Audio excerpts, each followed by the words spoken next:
Hey everyone, Firescale Audiobooks here. If there's a novel you'd love to hear more of, you can support us on Patreon or Ko-fi. Depending on your tier, I'll make extra parts just for the stories you're most excited about. Usually I can only upload 4 to 5 parts of each novel, but with your support we can go beyond that. And of course, don't forget to hit subscribe. It helps more than you know. What the hell, you actually called me a rat, you stinky cat? The little rabbit said angrily. What? Doryman looked closely, Anger enough it wasn't a mouse. But he was still furious at what it said. His face turning red. You little rascal. You broke into our house, threw my favorite dorayaki on the floor, and you still dare to talk to me like that? You wretched rabbit, I've already apologized. I'm sorry, I didn't mean to throw that thing on the ground. The little rabbit arrogantly turned its head away. Looking at the chaotic scene, Shiraishi shook his head helplessly. These guys really. At this moment, Nobita seemed to remember something. Walked up to the rabbit, poked its cheek and asked curiously, "Hey rabbit, are you with 10 little boys? What? You know Roper 12s? The little rabbit looked at Nobita with great surprise. Shiraishi and Doryman also looked at Nobita curiously. How did this guy know there was someone else next to the little rabbit? I don't actually know him, I just dreamt about him. Nobita scratched his head sheepishly. Actually, I accidentally dreamed about some scenes yesterday and this afternoon.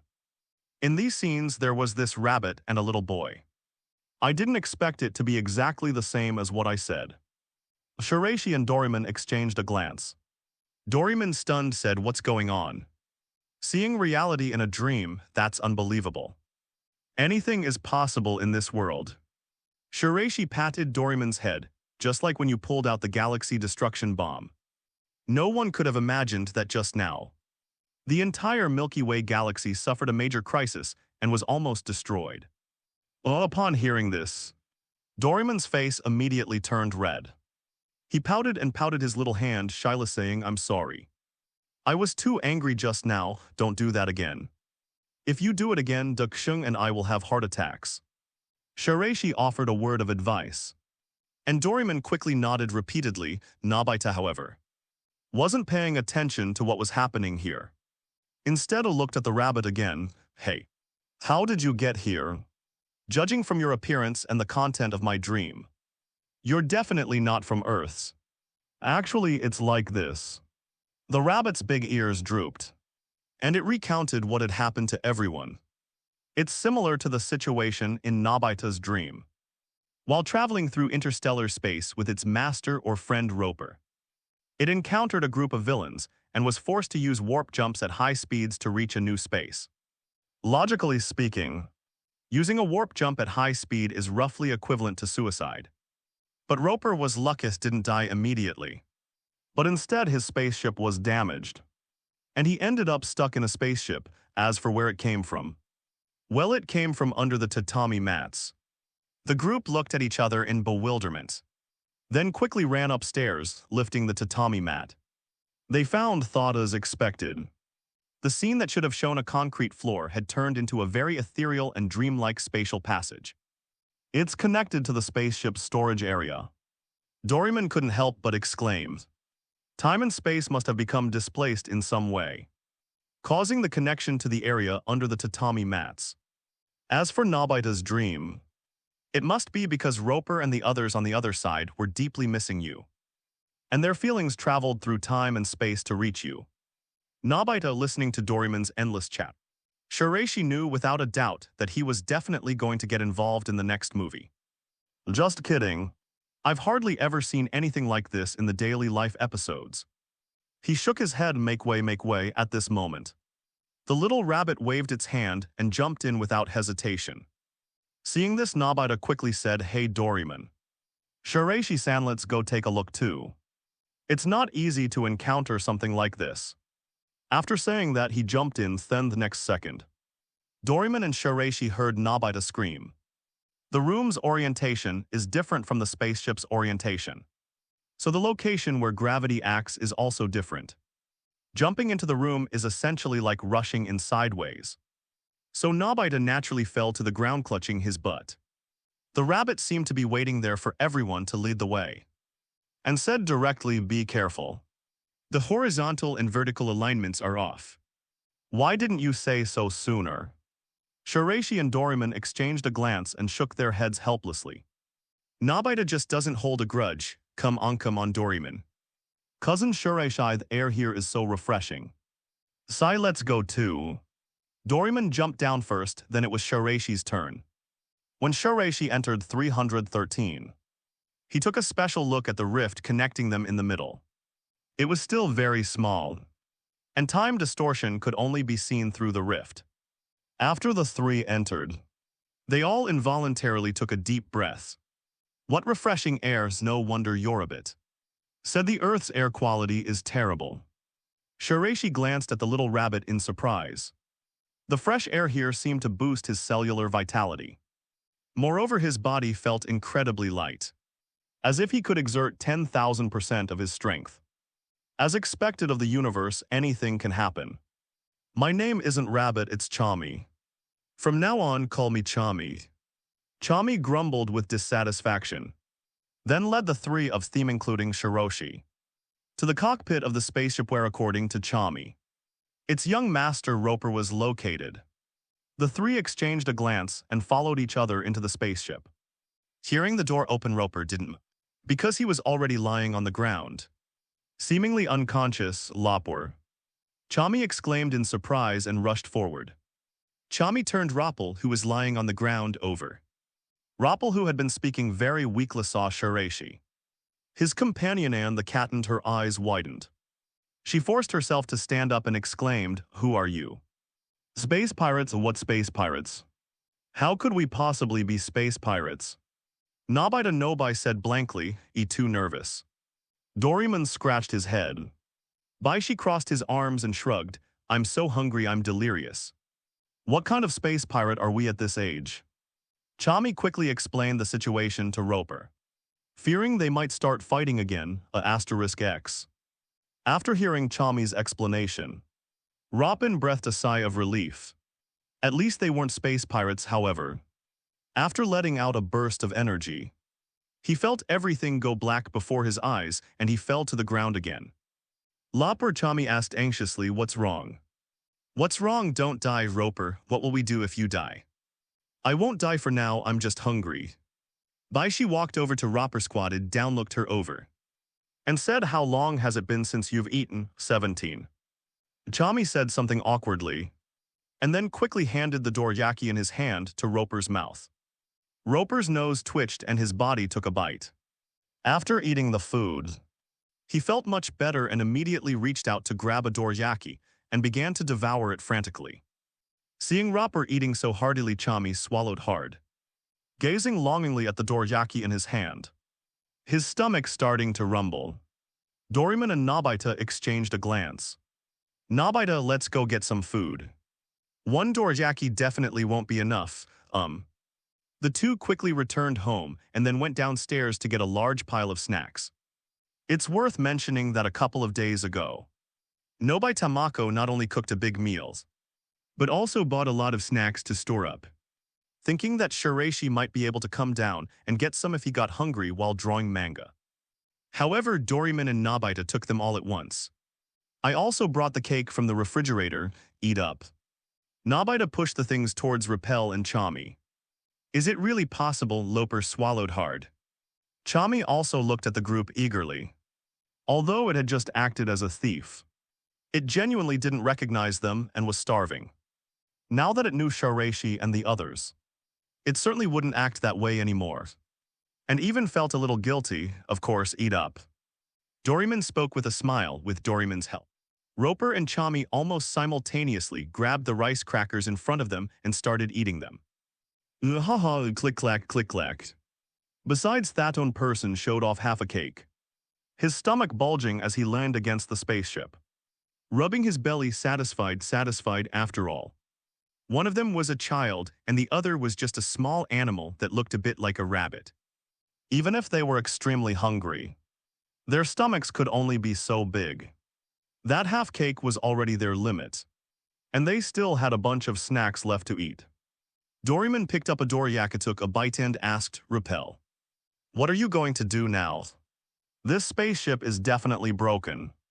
Shiraishi was also holding a rice cracker which, according to Nobita's dream should be broken, however.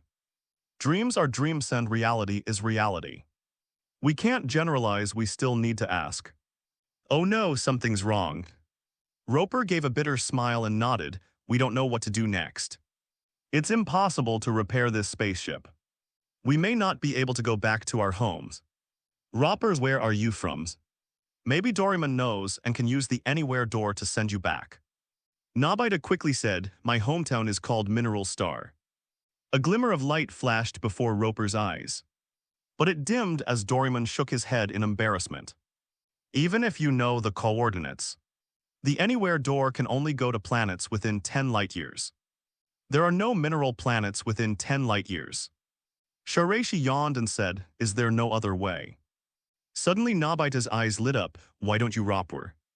Live on Earth, do you live on Earth? Roper gave a wry smile. It seemed to be the only way at the moment. So he followed Shiraishi and the others to Earth, however. He felt suffocated after staying in the room for a short time and quickly returned to the spaceship.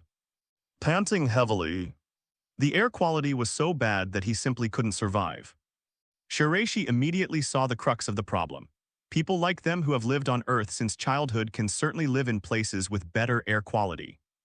But Roper and his friends, who have lived in places with good air quality since childhood, cannot survive on Earth. This is the essence of the saying that it is easy to go from frugality to extravagance, but difficult to go from extravagance to frugality. Furthermore, differences in air quality may even cause health problems for them. If Earth can't sustain life, then what should we do? Nobita looked worried and distressed. No need for that, Nobita, Lapel smiled and said. We are already very grateful that you can give us food. We won't ask for anything more. We will find our own way in the future, Wang Hao. How can you do that? We're friends. Nobita nodded without hesitation. In his view, friends should do their best to help. Since Earth is uninhabitable, isn't the only solution to repair the spaceship and return to our own planet? Shiraishi thought for a moment and then spoke. Yes, but I have no way of fixing the spaceship. After saying that, Roper and Chami deflated. As long as the spaceship isn't completely destroyed. It can be repaired, don't you agree, Doraemon? Of course. Upon hearing this, Doraemon straightened his head, puffed out his chest and patted his chest as he spoke. Is it really possible? Roper and Chami exchanged a glance, both looking somewhat incredulous. After all, Doraemon doesn't seem to have anything special about him. Don't look down on Doraemon just because he's fat lazy. Likes Mimi, has no ears, looks like a raccoon and is blue. With just a few words, Shiraishi utterly crushed Doraemon. With each word, Doraemon's proud head would lower slightly. Seeing this, Diction couldn't help but cover his mouth and chuckle. But soon, Shiraishi's short sentence made Doraemon stand tall again. Hands on hips, radiating his own light, but he is the strongest. The best cat-type robot from the future century in our eyes. Don't you think so, Doraemon? As he spoke, Shiraishi patted Doraemon's big 437 head. 909s. Doraemon let out two haughty nasal sounds, of course. Then, Doraemon quickly rummaged through his four-dimensional magic pocket and pulled out a pair of gloves. Repair gloves. Whoever wears these gloves can instantly become the world's strongest and most powerful repair master. Come on, Roper, try it on. Roper hesitated. Is this really okay? Never mind, let me do it. Shiraishi simply took the repair gloves and put them on. Well, I didn't feel anything. Nor did I experience the kind of sudden enlightenment I had imagined. I just realized that I was actually wearing a pair of gloves.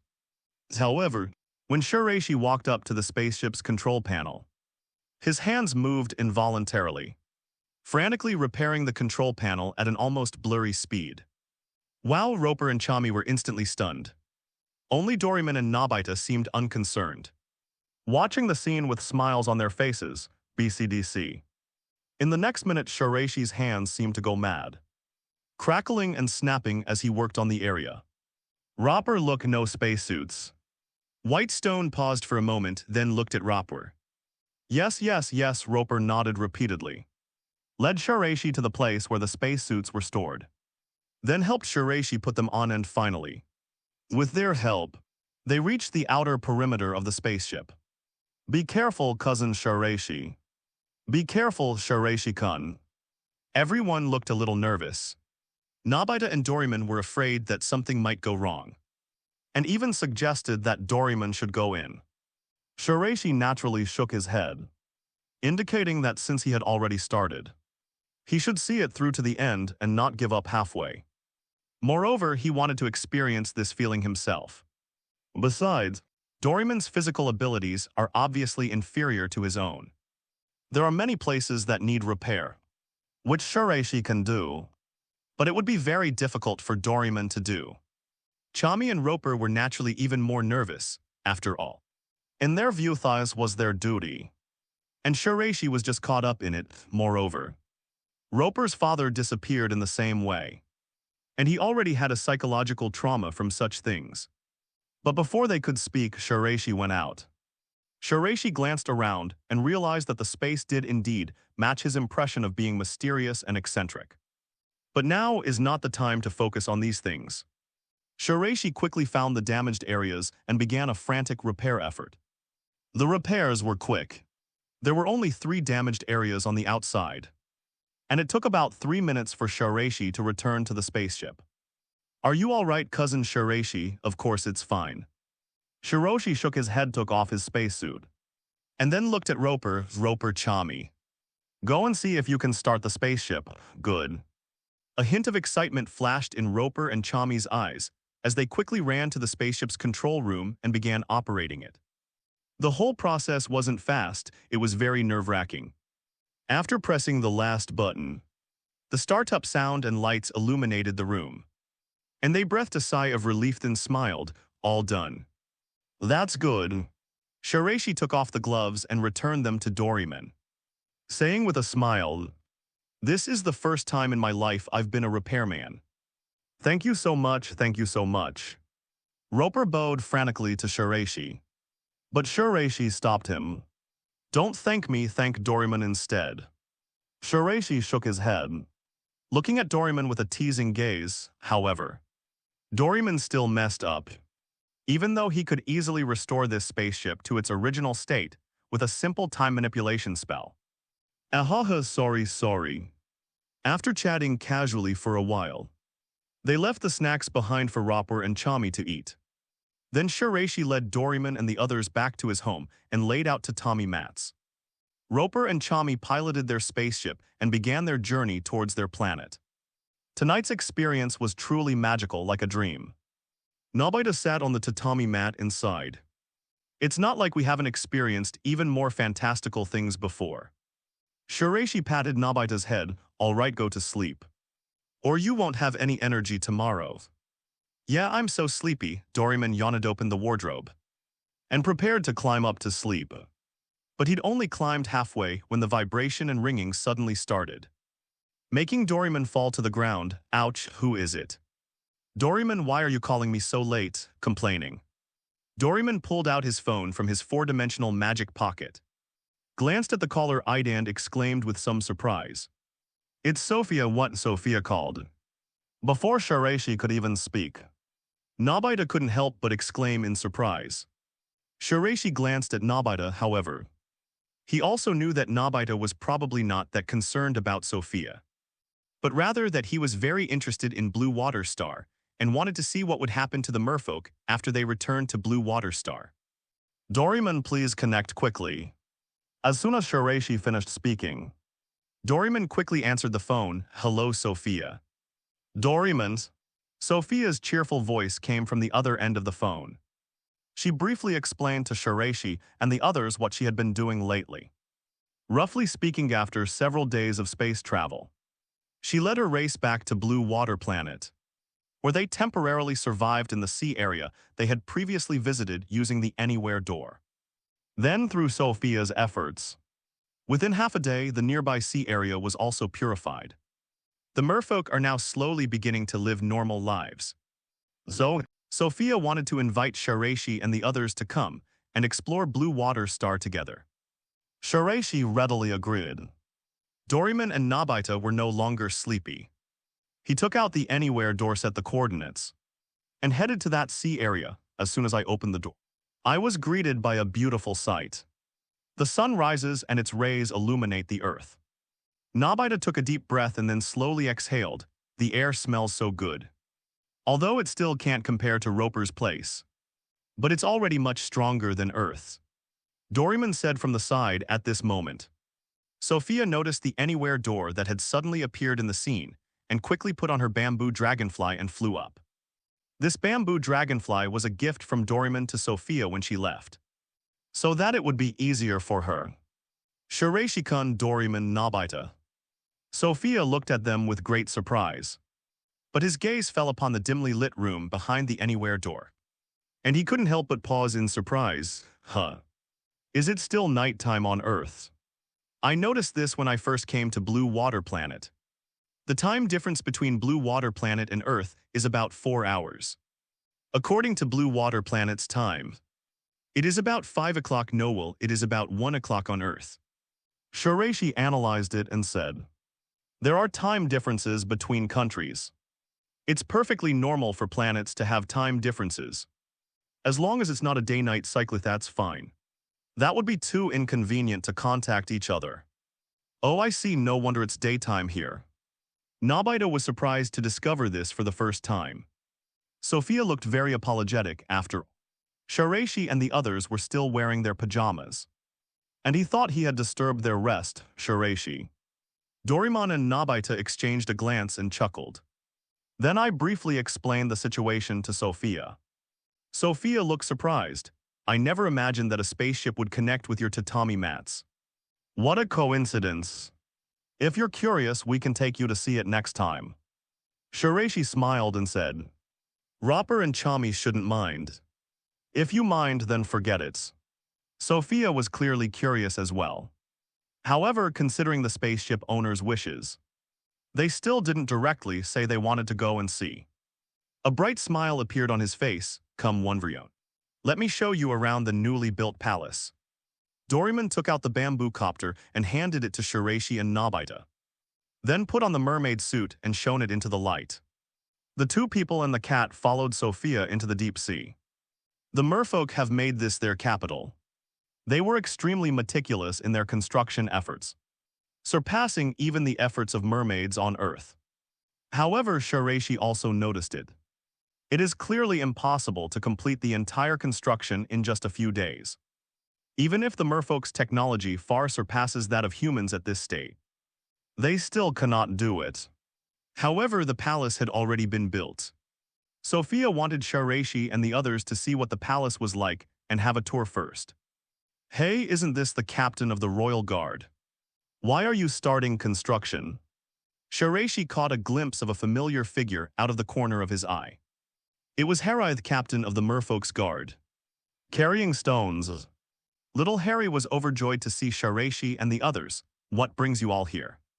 Realizing the implication in Shiraishi's words, he immediately said embarrassedly, so what if I'm the captain of the merfolk guard? It's the time for infrastructure construction, and the entire guard needs to be involved. As the captain, I can't be an exception. Based on his previous personality, Harry wouldn't actually explain so much. But after going through so much, it came to accept Shiraishi and his friends, and considered them its companions. I also felt guilty towards them because of what happened at the beginning, so I felt a little embarrassed every time I saw them. Good, keep it up, 840. Shiraishi patted little Harry on the shoulder. Then at Sophia's urging, they began to tour the palace. Given the nature of the merfolk, it's impossible that they only built a palace. They acted together. There are also many places where the merfolk can stay temporarily. When Shiraishi and the others passed by, the merfolk greeted them very kindly and warmly. After strolling around for a while, Shiraishi and the others then went to see Princess Undine, the former mermaid queen who was in a semi-retired state. Undine no longer possesses the regal presence she once had as a queen. He felt at ease and trusting the mermaid race to Sophia. They all wore very friendly smiles. And when they saw Shiraishi and the others arrive, They invited them to treat them to a delicious meal. However, Shiraishi and the others politely declined. It's not good to eat at night anyway, let alone since they had just eaten some snacks. So they had even less of an appetite. Undine didn't insist, but was a little disappointed and hoped that she could treat everyone next time she came. Undine also said that it would be best to invite Giant and the others as well. It's a real pity that I left in such a hurry last time and didn't have a proper banquet to entertain these heroes of the merfolk. Incidentally, they also talked about some things on Blue Water Star. It's really not a big deal. There are still many strange fish living on this blue planet. Even if Bacon were the king, he couldn't possibly order the entire fish tribe to become soldiers and travel across planets to find the mermaid sword. There are still some people who protect the rear and the civilians. Those strange fish races now live on Blue Water Star. Shiraishi and Doraemon did not speak, because the current queen of the mermaids is Sophia. Sophia's message was more about seeking common ground while reserving differences. As long as those strange fish can live their lives honestly, they, the merfolk, wouldn't exterminate them. But if there's any sign of them invading the mermaid race, then don't blame Sophia for personally taking the mermaid sword to nip that in the bud. The battle between the merfolk and the monster fish tribe was extremely damaging to the merfolk, who even abandoned their home planets. Even though Sophia is kind, I also know that I must never repeat the same mistake. The merfolk have already relocated twice and cannot afford a third relocation. As a queen, kindness must take a backseat. The survival of the merfolk is the top priority. Everyone agrees that it's a good option to first try a conciliatory approach and then send troops if that fails. I strolled around with Sophia for a bit longer. After experiencing the merfolk culture and customs firsthand, Shiraishi and the others returned home to rest. Before leaving, Shiraishi and Sophia whispered something to each other. Nobody knows what they said. All I know is that Sophia is smiling happily. With a blush on her lovely face, Undine smiled slightly. She now completely accepted Shiraishi. By she, I easily defeated Her Majesty, the Mermaid Queen of Blue Water Star. Because I am Earth's hero, the next morning, Shiraishi stretched Lazuli at the time, and realized it was already 9 in the morning. The impact of the last Great Jaws incident has gradually faded, and Nobita has returned to work at the company. As for Nobita Tamako, I also know that they went through a lot of trouble last night, so they didn't come to wake them up in the morning. Shiraishi did not wake Doraemon and Nobita, who were still fast asleep. They didn't get back until 3 a.m. Last night I've only slept for 6 hours so far. This is definitely not enough sleep for a young child. He turned around, opened the window in front of the desk, jumped upstairs and started sunbathing. Doraemon broke the mini sun and took it back for repairs. And even the time bag was broken by Doraemon. So if Shiraishi wants to become stronger, the only way is to start sunbathing in the most primitive way. Fortunately, although sunbathing like this doesn't make you stronger as quickly as using a mini sun heater, but Shiraishi could still feel a very noticeable improvement. He could no longer measure the specific power of the mini sun after the last time it was exposed to sunlight. So far, it should still be no problem to easily overturn a megalodon. As for other skills, despite the fact that Shiraishi seems to have been busy with comics lately, all he's thinking about is making money. But Shiraishi is not the kind of person who slacks off. I also set aside time each day specifically to train my mental power. Host Shiraishi Physical Constitution, Little Superman. Skills Intermediate Teaching 48,500. Intermediate Mathematics 56,500. Intermediate Huxia Language 24,500. Intermediate Swimming 321,500. Intermediate Drawings 34,500. Intermediate Cartoonist 13,500. Special Skills Basic Telekinesis 200,500. Basic Mutant Bone Spur Woman 30/500. Number of draws 2. Because Shiraishi stopped specifically seeking knowledge after reaching the intermediate level, he became a painter and cartoonist. Therefore, the improvement is very slow. However, despite the slow pace, the level of proficiency has not improved after all. Isn't the system's function simply to make you stronger as long as you work hard? Another aspect is telekinesis. The improvement in telekinesis is quite significant. When Shiraishi had just gained Nen power. Even after playing with a pen for a while, I get so tired now. His mental power is enough to easily lift and play with large rocks weighing tens of kilograms. This strength was still far inferior to his own. But the main advantage of telekinesis is to strike unexpectedly and catch the opponent off guard. Overall, it's pretty good. At least Shiraishi uses it regularly. For example, when drawing comics, he also fed himself water, without doing any other processing of the comics. This is why Shiraishi can draw manga so quickly. One reason is that I can draw quickly, and another is that I have the aid of telekinesis. Shiraishi jumped off the building, sent through the window. He used his telekinesis to open the cabinet. She took out some leftover dorayaki from last night for breakfast, and then jumped back upstairs. While his combat abilities might not be great, his psychic powers can certainly improve Shiraishi's quality of life. As for the other special skill, Bone Spur Woman, Shiraishi didn't even bother to glance at it. This skill was completely useless to him. It has nothing. His bones are harder than steel. So what use is this thing to him? Furthermore, Shiraishi also thought of the Shiketsumiyaku from Naruto. Many people have analyzed that Kimamero's problems stemmed from constantly taking bones out and putting them back in. In conclusion, this skill is utterly useless. It belongs to the kind that Shiraishi utterly despises. Because both his drawing and comic book skills have reached the intermediate level. Shiraishi also gained 2 lottery draws in one go. There was no lottery draw for the past few days. This morning I was sunbathing while eating dorayaki. Shiraishi was in a good mood, so he decided to draw 2 rounds. And Shiraishi finished the last bite of his dorayaki, rubbed his hands, and started the lottery draw. The familiar roulette wheel appeared. Ding. Congratulations, Shost. You have drawn the special skill Gigantification. Initiating fusion, same as before. Several blue beams of light appeared out of thin air, slowly circling around Baishi's body before entering between his eyebrows.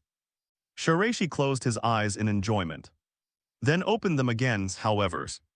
This time his eyes still held a hint of helplessness. Gigantification, what good is that?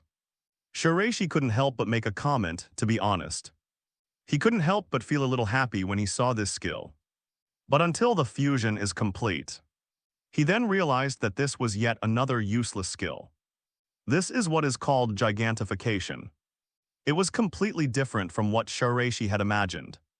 In Shiraishi's memory, giant growth should be the kind whereas you grow bigger. Your strength, defensing, so on also increase. In fact, the giant form I drew this time was the same as Piccolo's giant form in Dragon Ball. It will not increase combat power at all. All attributes are the same as before version 793. That's right, it's simply getting bigger. It might even become extremely agile due to its increased size. Why would I want to grow bigger for no reason? Is it to scare people? Shiraishi couldn't help but complain again. Besides, with all attributes being equal, shouldn't smaller enemies be stronger? Who is stronger? A human with the strength of 100 pounds or a mosquito with the strength of 100 pounds? Without a doubt, even though they have the same attributes, the mosquito would be much stronger in a fight. Another useless skill. I'm disgusted. Shiraishi calmed himself down. Then I forcibly applied the thought process of gacha pulls to it. He used this failure in the lottery as a stepping stone for his next lottery attempt. Now that they've provided a stepping stone, it wouldn't make sense if they didn't deliver something good next time. Would it start the prize draw? Ding, congratulations. Host, you have drawn the special skill self-healing. Initiating fusion, the same procedure as before. Shiraishi directly gained the ability to heal himself. This skill is not bad. Shiraishi, Chinese letter. I feel somewhat relieved. I've finally acquired a skill that's somewhat useful at this stage. This skill should be familiar to everyone. It means gaining a powerful self-healing ability. Those who are weaker can recover quickly from knife wounds. In general, it means that broken bones heal quickly. In more advanced cases, severed hands and feet can regenerate. Even more outrageous is that it can be restored to its original state even after turning to ash. In fact, Superman also has the ability to heal himself. However, was too strong. With excessively powerful physical defense, he either encounters someone whose defenses he can't break, or someone who can kill him outright as a result. The self-healing ability has basically never been demonstrated. But even with self-healing abilities, it's not particularly remarkable. Superman's most important asset is his physical defense. His self-healing ability is pretty good compared to that of an average person. Obviously, they can't be compared to heroes who rely on self-healing abilities to make a living. There are only very few superhumans in the universe. Only then can severed hands and feet grow back. Most Superman characters lose their arms and hands. They can't grow back. If your internal organs are punctured, you will die. After all, note every superhero has the power of a strong will, able to acquire any superpower they desire. The same applies to telekinesis. Only a very small number of superhumans possess the ability of telekinesis. Baishi has a system in place that states he won't place his strong hopes on a sudden, idealistic outburst after a criticizer on awakening. 013302312 Falu 30, 1,530,3431. He didn't know what would happen at that time. Shiraishi always understood that the system was his greatest asset, since he couldn't become the most powerful Superman just by relying on his superhuman physique. Then rely on the system to become a hexagonal Superman. The only thing Shiraishi wanted to complain about this ability was the way it increased proficiency. Shiraishi extends a hand, a terrifying red light, like magma, suddenly appeared in his eyes. Buzz. The heat vision suddenly struck his hand. Sizzle. Smoke billowed out. Shiraishi used his heat vision to burn the palm of his hand. Wait until Shiraishi withdrew his gaze. The self-healing passive skill will then activate naturally, at a speed visible to the naked eye. The charred flesh is recovering as before. Ding. Host has used the skill self-healing, proficiency +1. Ding. Host skills self-healing, proficiency +1. Ding. Host has used the skill self-healing, proficiency +1. Ding. Host has used the skill self-healing, proficiency +1. That's right. Proficiency only increases after using the self-healing ability. Let's put it another way, actually. You have to get beaten up to increase your skill level. Baishi said, why doesn't your system know how to make an exception? However, Shiraishi currently feels that improving this skill is easier than improving telekinesis. Well, for now, the self-healing ability can be used without the enemy breaking through its defenses. Shiraishi himself can do it too. He could easily hide somewhere and go on a self-harming rampage. Who knows, maybe one day his self-healing ability will have improved to an intermediate or even advanced level. Does hard work make you stronger? Self-harm makes you stronger. Host, Shiraishi. Physical constitution, little Superman. Skills, intermediate swimming, 321,500. Intermediate drawings, 34,500. Intermediate comic books, 13,500. Special skills, basic psychic power, 73,500. Basic self-healing, 1,000. Some skills that the protagonist doesn't need are replaced with ellipses. Only the skills that the protagonist can use are listed. Number of draws, 0. It's worth mentioning that this self-healing ability is only at the beginner level, and it actually requires 1,000 points to advance to the intermediate level. This immediately surprised Shiraishi. Shiraishi thought, the power of telekinesis is in no way inferior to self-healing. Both are extremely powerful and useful special skills. It's just not in the same direction. One is offensive while the other is defensive. How can there be such an exaggerated difference? So where exactly does the problem lie? After a little thought, Baishi was able to understand the specifics. This is probably because compared to telekinesis, Self-healing ability can already play a significant role at the beginner level. However, psychic abilities still need to be improved gradually. So in the early stages, the proficiency gained from upgrading self-healing abilities is greater than that gained from upgrading telekinesis. Yes, that is indeed a good solution. At least Shiraishi didn't feel that anything was wrong. However, his self-healing ability is not truly limitless. The recovery of self-healing ability is linked to physical strength. Each recovery requires restoring physical strength. Shiraishi has great physical strength, but he couldn't stand this relentless cycle of self-harm. Self-healing, self-harm, self-healing, self-harm. And self-healing in addition. Using thermal imaging also requires physical exertion. The combination of the two results in even greater physical exertion. And most importantly, it hurts, it really hurts. Shiraishi felt that his mind was being tormented. He felt he would go insane if he continued to self-harm like this. Shiraishi spent the entire morning experiencing it. He had even said he wanted to hide away for a few days to raise his self-healing to the highest level. Then he emerged and became invincible in the world. Thinking about it now, I'd better forget about it. If things continue like this, Shiraishi feels he will definitely go crazy. If he came out then, wouldn't be Superman anymore.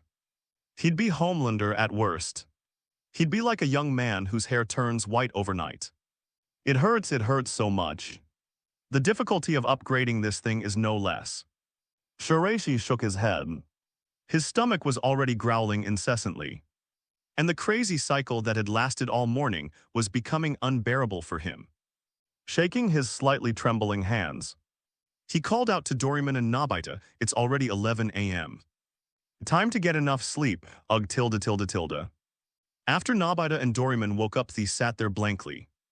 Then suddenly yawned before standing up in a daze to wash up.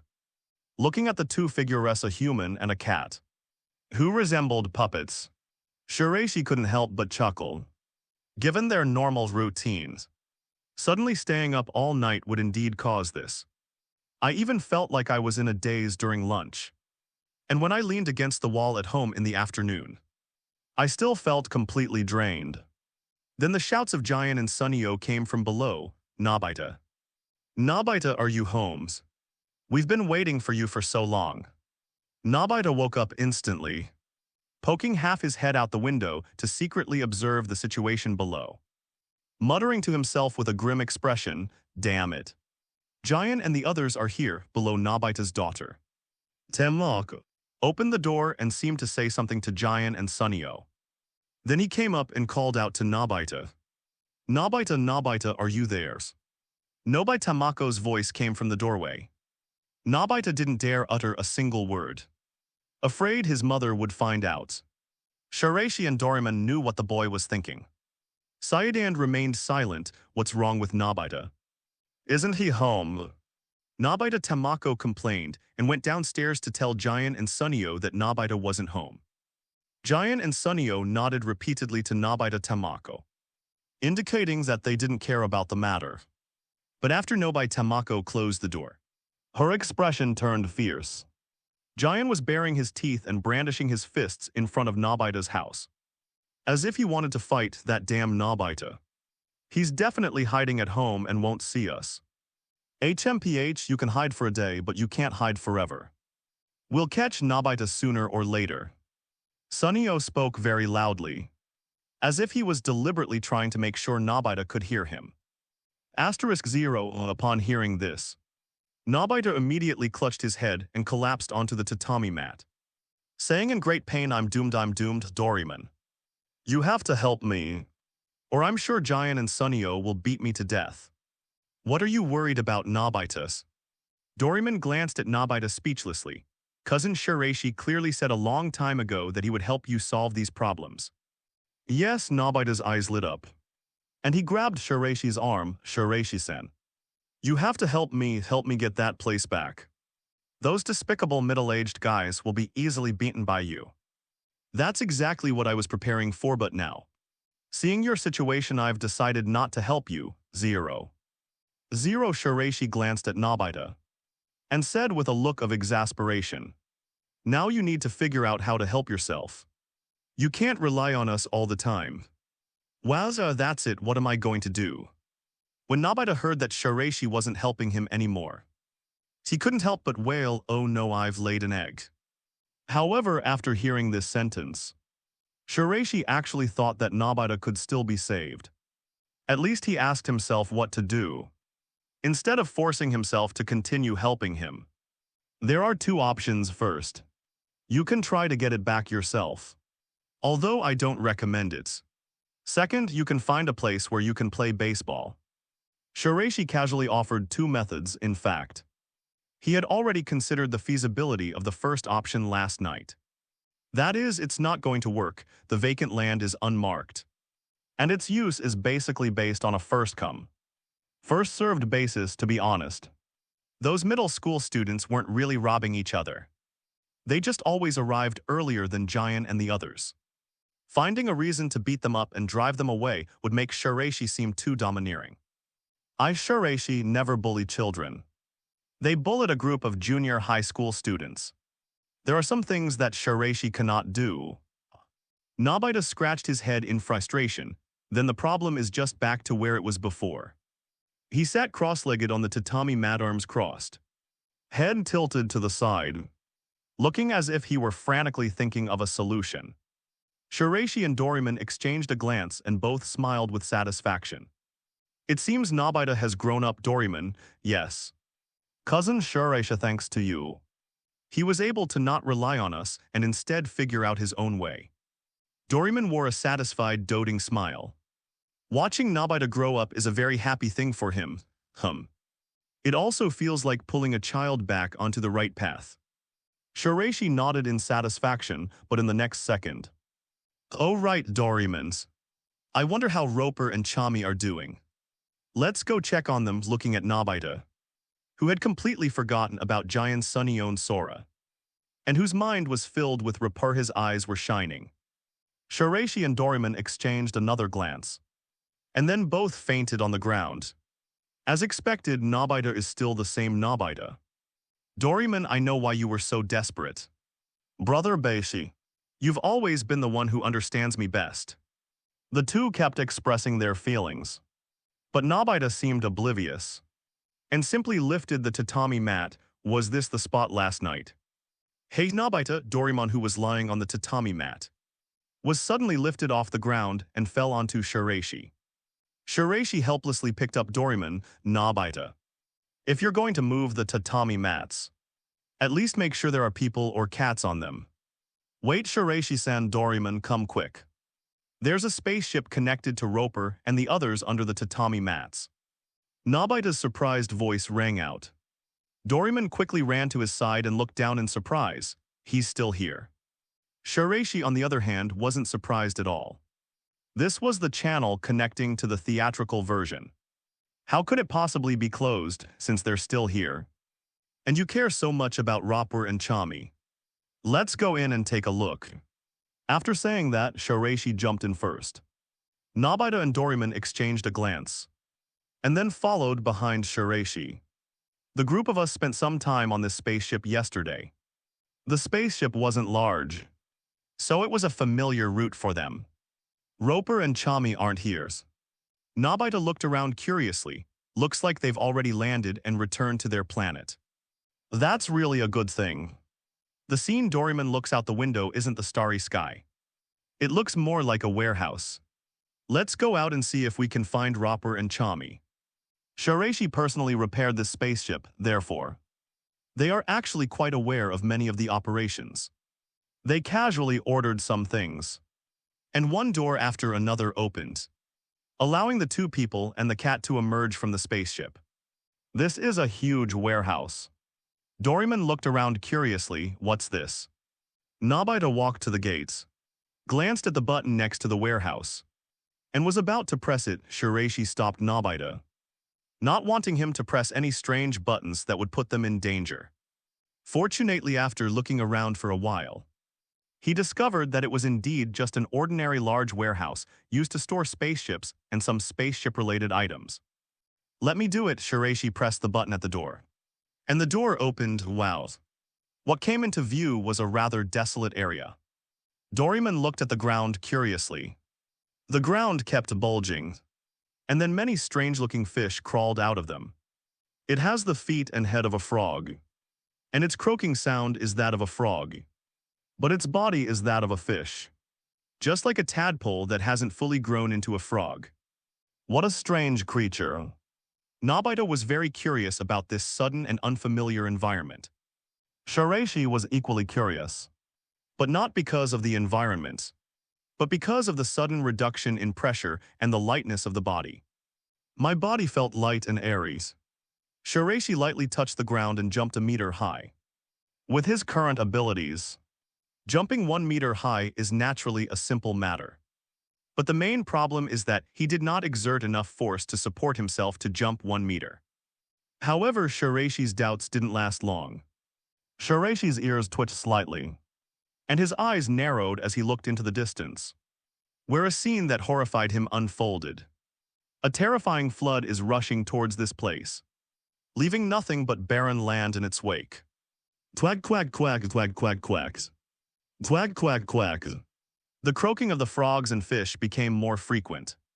At this moment, Doryman also noticed the flood coming from afar, and couldn't help but widen his eyes, his expression quickly changing into several ridiculous meme-like expressions. His chin seemed to drag on the ground as he gently poked Nobita, stammering, "Hey Nobita, look at that, look there." Nobita looked in the direction Doryman was pointing, but instead of feeling scared as he had imagined, he was even a little confused. There's no sea around here. Is there? Doryman and Shiraishi tripped and fell flat on their faces. Where does this inexplicable thirst for knowledge come from? I've never seen you like this before. If only you could apply that thirst for knowledge, so desperately sought after in the face of life and death, to your studies. Now is not the time to worry about that. Shiraishi rushed towards Doryman and Nobita with lightning speed. He simply hoisted them onto his shoulders, one on each shoulder, and stomped his foot on the ground, causing the ground to suddenly crack open. He shot out like a cannonball, bangs bang bang. Baishi was incredibly fast with each stomp. The ground would crack open, creating a huge crater, and he would shoot out like a cannonball at supersonic speed, running in the opposite direction from the flood. Doryman screamed as he was jolted by the terrifying speed. At the same time, seeing the floodwaters chasing closely behind in the distance only added to the terror. Nobita had lost his inexplicable composure and thirst for knowledge. He started yelling wildly and flailing his limbs erratically.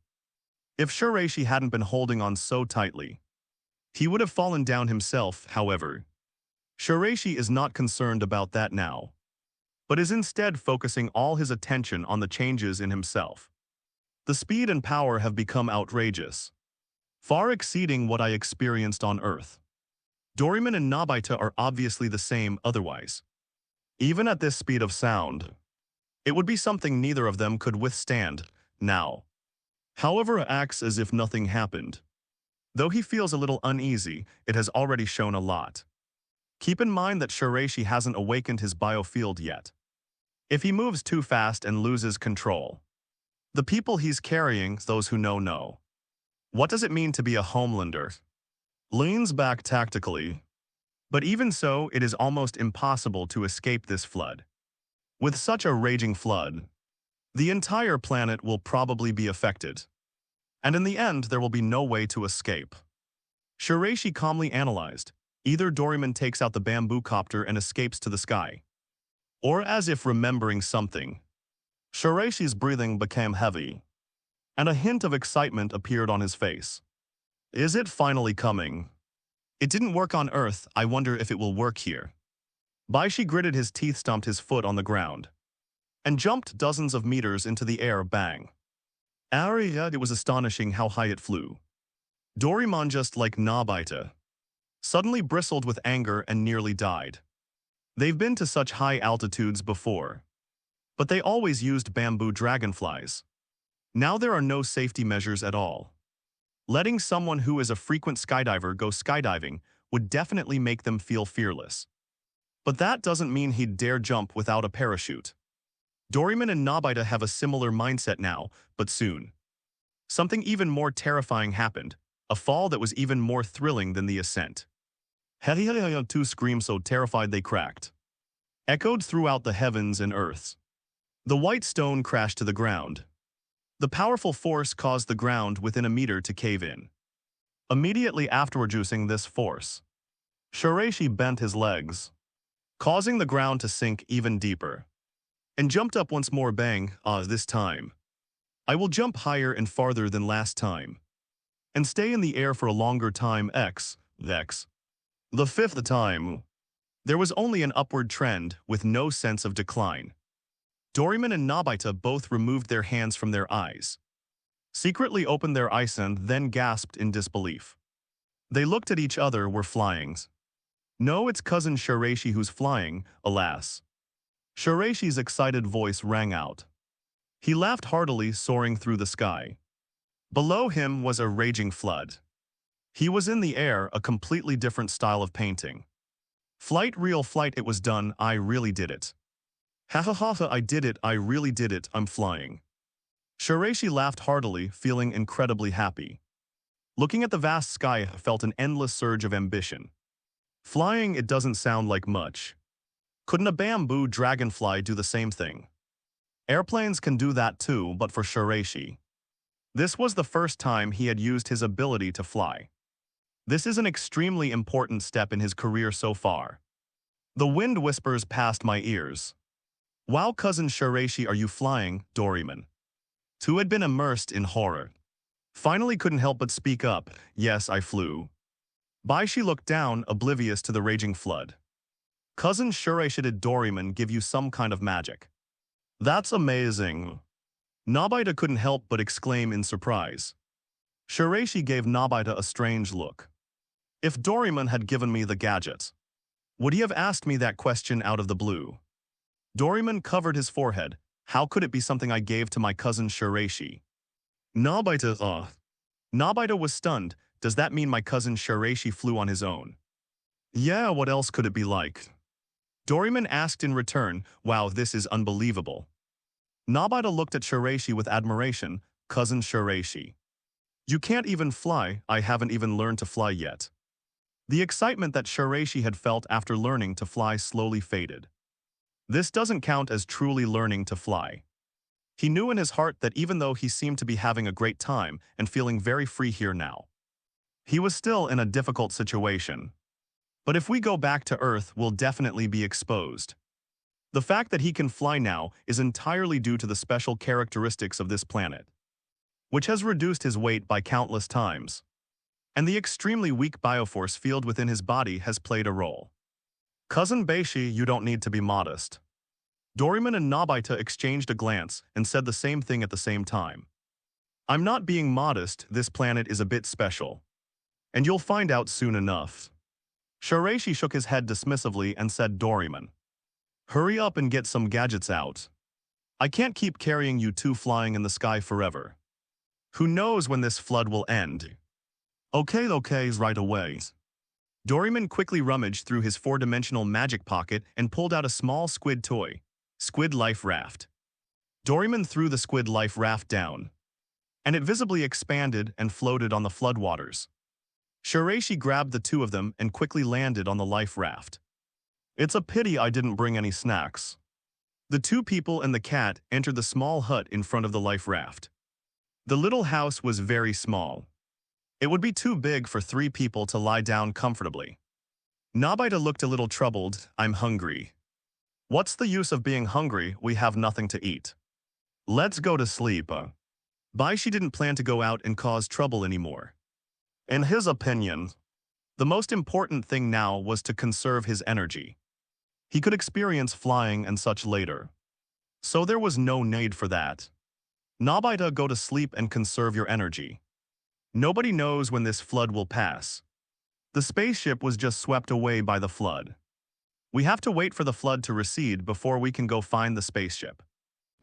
Doryman yawned and immediately set an example by lying down on the ground and falling fast asleep. Seeing this, Nobita, not to be outdone, immediately went to sleep. Looking at the sleeping man and cat, Shiraishi stared with dead fish eyes. Birds of a feather flock together, Doryman. Your sleeping speed is just as fast as Nobita's. He shook his head, leaned against the wall, crossed his arms, squinted his eyes and gradually fell asleep, and so. Shiraishi, Doryman and Nobita slept for more than a day. Baishi got up 3 times to go outside and check on the situation. But clearly the floodwaters are still there. Baishi searched the area within a radius of dozens of kilometers, but found no buildings or traces of any living people. On the 4th attempt, Shiraishi opened the squid life raft, and Dan discovered that the floodwaters had actually receded. Doryman, Nobita, wake up. Shiraishi quickly woke Doryman and Nobita. The flood has receded. Get up quickly, don't sleep. Doryman and Nobita were woken up, still groggy. It's not that they wanted to sleep more. It's just that they slept for too long at once and were a bit drowsy. They'll be fine after a short rest. Stepping off the squid life raft, Doryman and Nobita simultaneously took a deep breath, their dazed minds gradually clearing. They exclaimed with delight, "What fresh air! It feels so good to breathe in it." Impurities in the body are expelled. The air on the spaceship was fresh enough. I didn't expect the air to be even fresher after the floodwaters receded. Shiraishi ignored Doryman and Nobita, and instead looked around, searching for any trace of people. The next second, to his surprise, just like when they first arrived here, watching the baby fish break through the soil suddenly. The soil in front of the 2 people and the cat was fixed in place by something, quickly turning into a mound of earth. And then it was overturned. Then the facilities inside unfolded like flowers blooming, revealing a home within if it hasn't been built. Then it's just a house, someone else's home. There's a home here, there are people here. Doryman and Nobita also noticed what was happening there, their expressions filled with surprise. Shiraishi then understood why he hadn't been able to find any trace of humans earlier. They had gone underground to escape the flood. The door opened and 3 people plus a rabbit came out. What fresh air, spring is finally coming. That's wonderful. Phew, finally I don't have to be underground all the time. Shiraishi, the 2 men, and the cat immediately recognized it as Rapor. Nobita shouted loudly, then waved frantically. Roper and his family also noticed the 3 people who had suddenly appeared. It's Shiraishi, Nobita, and Doryman. Roper was taken aback for a moment. Then her face lit up with surprise and she quickly ran over. On one side, the woman who was clearly Roper's mother smiled and said, "You must be the Shiraishi-kun, Nobita-kun, and Doryman-kun that Roper mentioned saving him. Thank you so much, you're welcome. We're friends with Roper." Nobita waved his hand generously, and Shiraishi and Doryman nodded in agreement. So, Shiraishi-kun, Nobita-kun, Doryman, what brings you here? Lop asked, both surprised and delighted. Yes, how come you suddenly appeared? The flood just ended, right? Chami was also very curious about this. Isis. The 2 people and the cat coughed awkwardly and said, "Because that door is still connected to your spaceship." They roughly recounted the events to Roper. Roper looked at the empty crater not far away and understood what had happened. That's right, it was a huge crater, not an empty hangar. Because the hangar and the spaceship were washed away together. Our house will be moved underground to avoid winter blizzards and spring floods. Roper scratched his head. Looking at the large compound, this is going to be troublesome. Nujayaho, I'm so sorry, Roper. Nobita scratched his head sheepishly and said, I destroyed your spaceship, it's all right. Since the spaceship is still connected to your tatami room, it means it's fate. As for the spaceship, just go find it. Roper said nonchalantly. It's clear that saving someone's life is more important than the spaceship. Moreover, the trouble he was referring to wasn't the trouble with Shiraishi and his group. Roper, given your personality, the trouble you're talking about is because we can only get home by relying on that spaceship. So we need to find it no matter what. I apologize for the repetition in Chapter 85. I've already corrected it. I'll explain how to fix it in the most concise way possible.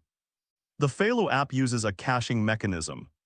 So you're essentially caching that chapter on your phone.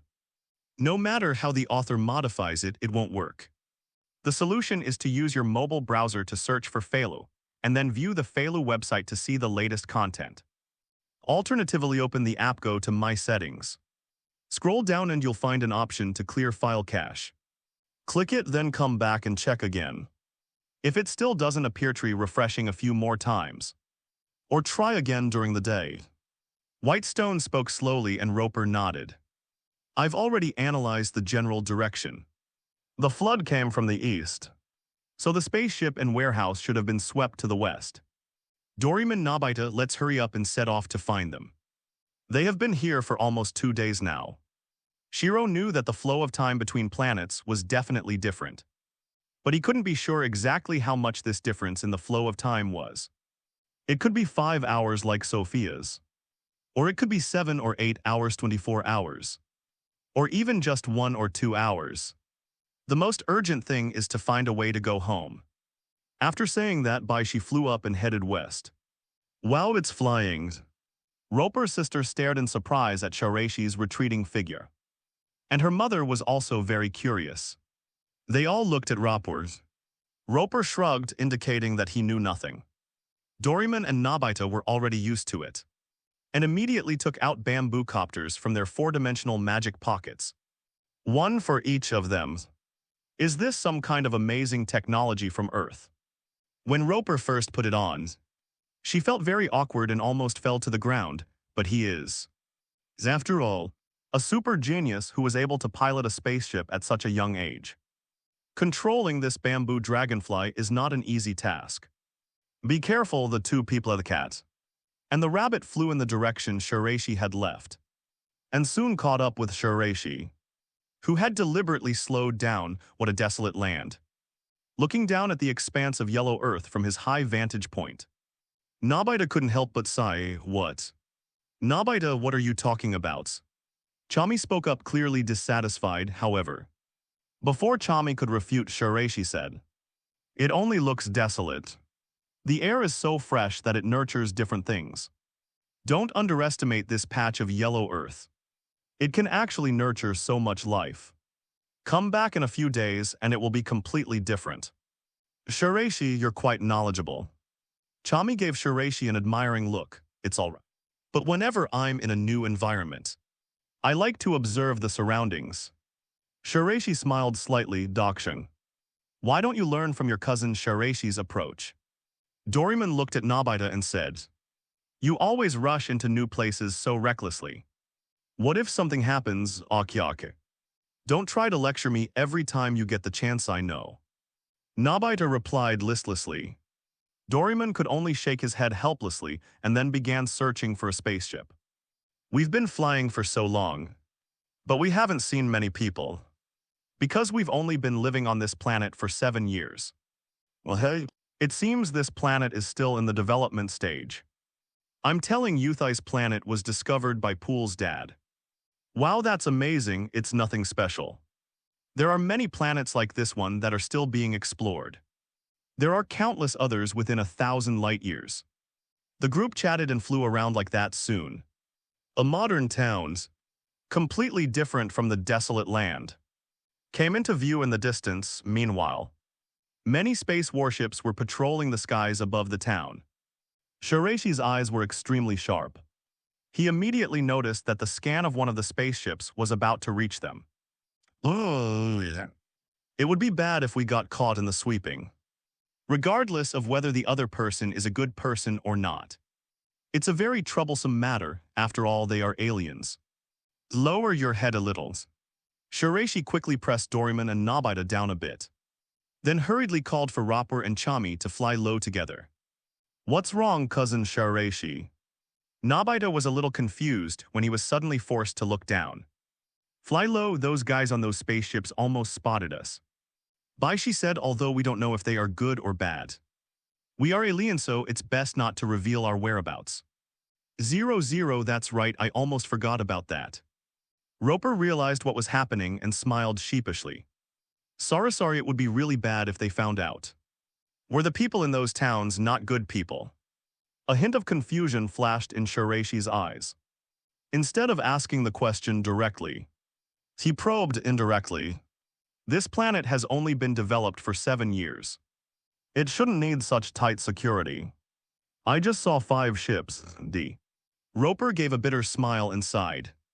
Those guys forcibly enacted some laws that seem completely arbitrary to us. And they've already banned alien immigration, luckily. We didn't find out just now, or they would definitely have mistaken us for aliens and kicked us out. It's really strange. This planet has only been developed for 7 years. Yet it's already closed to immigrants, Doryman exhaled. It's all because of the planet's composition. This planet is actually made up of the antid type. They want to control this mineral. So they're not only prohibiting newcomers from immigrating, but also constantly driving us out, Roper sighed again, the matter weighing heavily on his mind. This is just too much. He totally gives off the vibe of a supervillain. Isn't this the planet that Roper's father discovered? Why should we be driven away? Doryman and Nobita couldn't help but widen their eyes, wishing they could rush over and fight them to the death. The two of them now feel like they're playing a game and have encountered the main villain. Everyone was indignant on Roper's behalf. This planet and the antid minerals on it were discovered by Roper's father. He should be a hero. But now the son of a hero is being driven off this planet. 930 doesn't seem like a good person at all. Shiraishi stroked his chin and slowly said, "More than anything, I'm curious about what kind of ore could keep these well-equipped guys guarding this place." He also saw what had just happened. Those spaceships were equipped with very sophisticated systems. It has weapons, it has flight speed, and it has guards. If the ore wasn't good enough, why would anyone be interested, or has its own magic? Roper spoke first, then looked at Chami. Chami.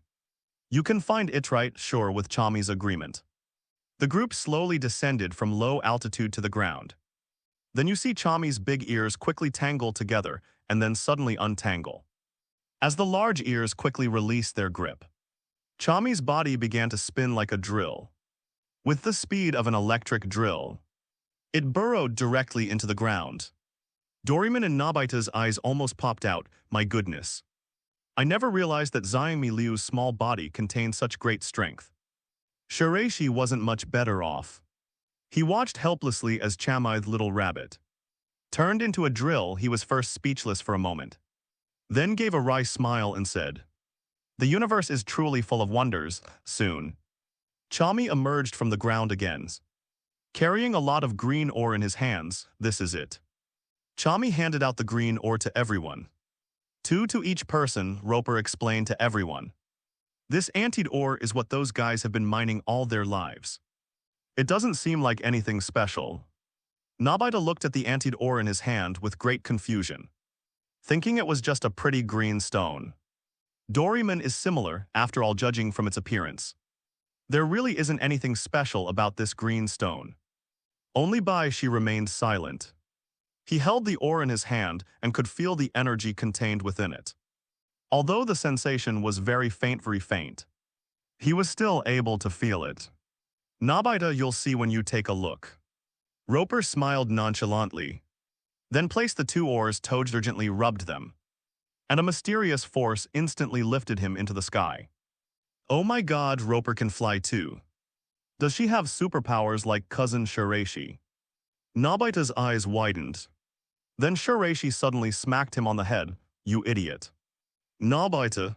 It's obvious that the ore in Roper's hands had the effect. Shiraishi is right.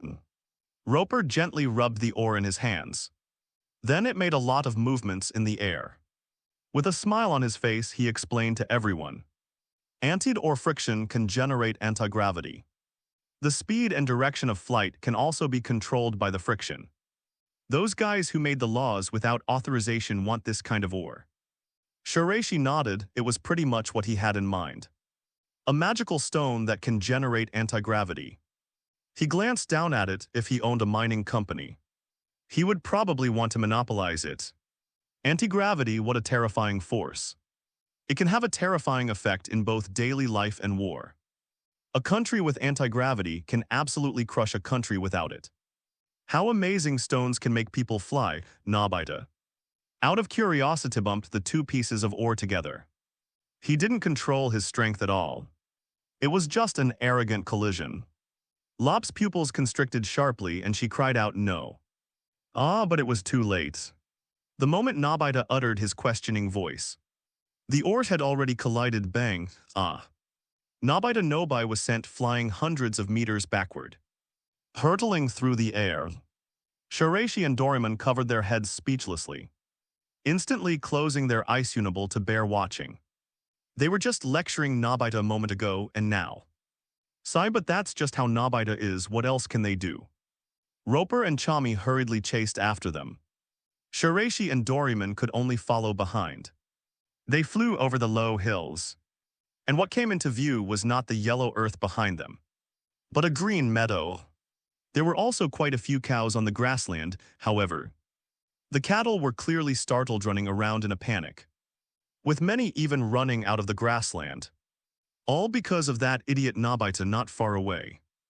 Nobita's impact was incredibly powerful. He crashed into the ground like a cannonball, hitting a haystack and scattering the straw everywhere. Although Nobita was currently lying in the crater he had created and wailing. But Shiraishi and Doraemon didn't feel sorry for Nobita at all. They just felt extremely troubled. How long will it take them to fix this farm like this? He's such a troublemaker. Roper and Chami, however, didn't think as much as the other two had, and quickly went to ask about Duxing's situation. Ouch. It's nothing serious, just my butt hurts a little. With Roper's help, Duxing shakily stood up, supporting himself on his buttocks from a nearby house. A woman wearing a cloak and carrying a calf came running out. What happened? The woman looked around in astonishment at everything that was happening. The fence was damaged. The cattle disappeared without a trace. Straw was piled up all over the ground. This terrible situation. The woman focused her gaze on Roper and Duxing. Roper. What on earth is going on? The woman carrying the calf walked up to Rappel and said angrily, "Why has my farm become like this? Didn't I tell you not to come here again, Sister Melina?" Roper awkwardly put his hands behind his back and scratched his head sheepishly. "I'm so sorry." At this moment, Nobita felt a strange sense of responsibility and quickly stepped in front of Rappel, saying, 12, I'm sorry, it's my fault, I didn't mean to." He told Melina what had just happened. Melina was completely bewildered. This child was just 2. She opened her mouth unsure of what to say, and finally could only let out a silent sigh. "Forget it. You should all leave quickly, don't stay here any longer." As she spoke, she put the cow down from her hands. He picked up the pitchfork next to him and began to tidy up the messy straw. Although she didn't say anything, Melina's meaning was clear. You don't need to take responsibility. Just leave at this moment. Doraemon arrived late and landed on the ground. The two are Nobita's friends, and also act as his guardians. H wore a very apologetic smile when Doraemon did something so silly. "I'm so sorry, I'm really so sorry." Doraemon rubbed his hands together. A fawning smile on his face, Melina glanced up briefly, then continued gathering the straw, ignoring Doraemon. Doraemon was left standing there awkwardly, somewhat at a loss. Another cold-hearted woman, Shiraishi thought to himself. But it's still not quite as good as Undine's. The atmosphere seemed to become a little awkward. Roper felt compelled to introduce them. "I almost forgot to introduce them. Melina Nichan. This is Shiraishi-kun, Nobita-kun, and Doraemon. They came all the way from Earth to visit me. They're the ones who saved me and Cha last time. I know it's the time you went shopping." Melina didn't even look up, continuing to gather the straw as she went. "So why are you here?" "Because our family's cargo ship was washed away. We followed the direction and found this place." Chami stepped on Nobita's head, stomping a few times in dissatisfaction, causing Nobita to cry out in pain. "It's all Nobita's fault. You big idiot, we never expected this to happen. It's really going too far for these adults to send children to buy supplies." Thinking of this, Melina stood up, somewhat indignant. "This involves purchasing supplies across planets. This is something that adults should do. Children just need to go to school obediently and live their lives. Previously, everyone turned a blind eye. Now that Roper has encountered space pirates and almost died in the vast universe, Malina's a longtime opponent. Naturally couldn't help but say a few words. Although I am a child, I am also a resident. And I want to contribute, hearing Repel's words. Malina sighed, forget it, you guys can go. Weren't you looking for a cargo ship? Keep looking. I'll take care of things here myself, X014. Nobita quickly spoke up, wrong. Baishi suddenly noticed an extremely faint vibration. He looked up and saw a small black dot coming back towards him. It's a space battleship. I didn't expect them to notice me after all. Shiraishi narrowed his eyes, grabbed Doryman and Nobita, and ran towards a haystack that hadn't yet been destroyed. He then shouted, Roper Chami. The space battleship is coming this way. Ah. Warriors. Doryman and Nobita had no idea what was happening. All I know is that I, alone with my cat, experienced the feeling of being chased by the flood not long ago. Malina looked up and saw what was happening, then quickly said, quick-hide, Roper Chami, hurry. Oh yes. Roper and Chami also knew the seriousness of the situation. At a command, everyone immediately headed towards where the white stone was.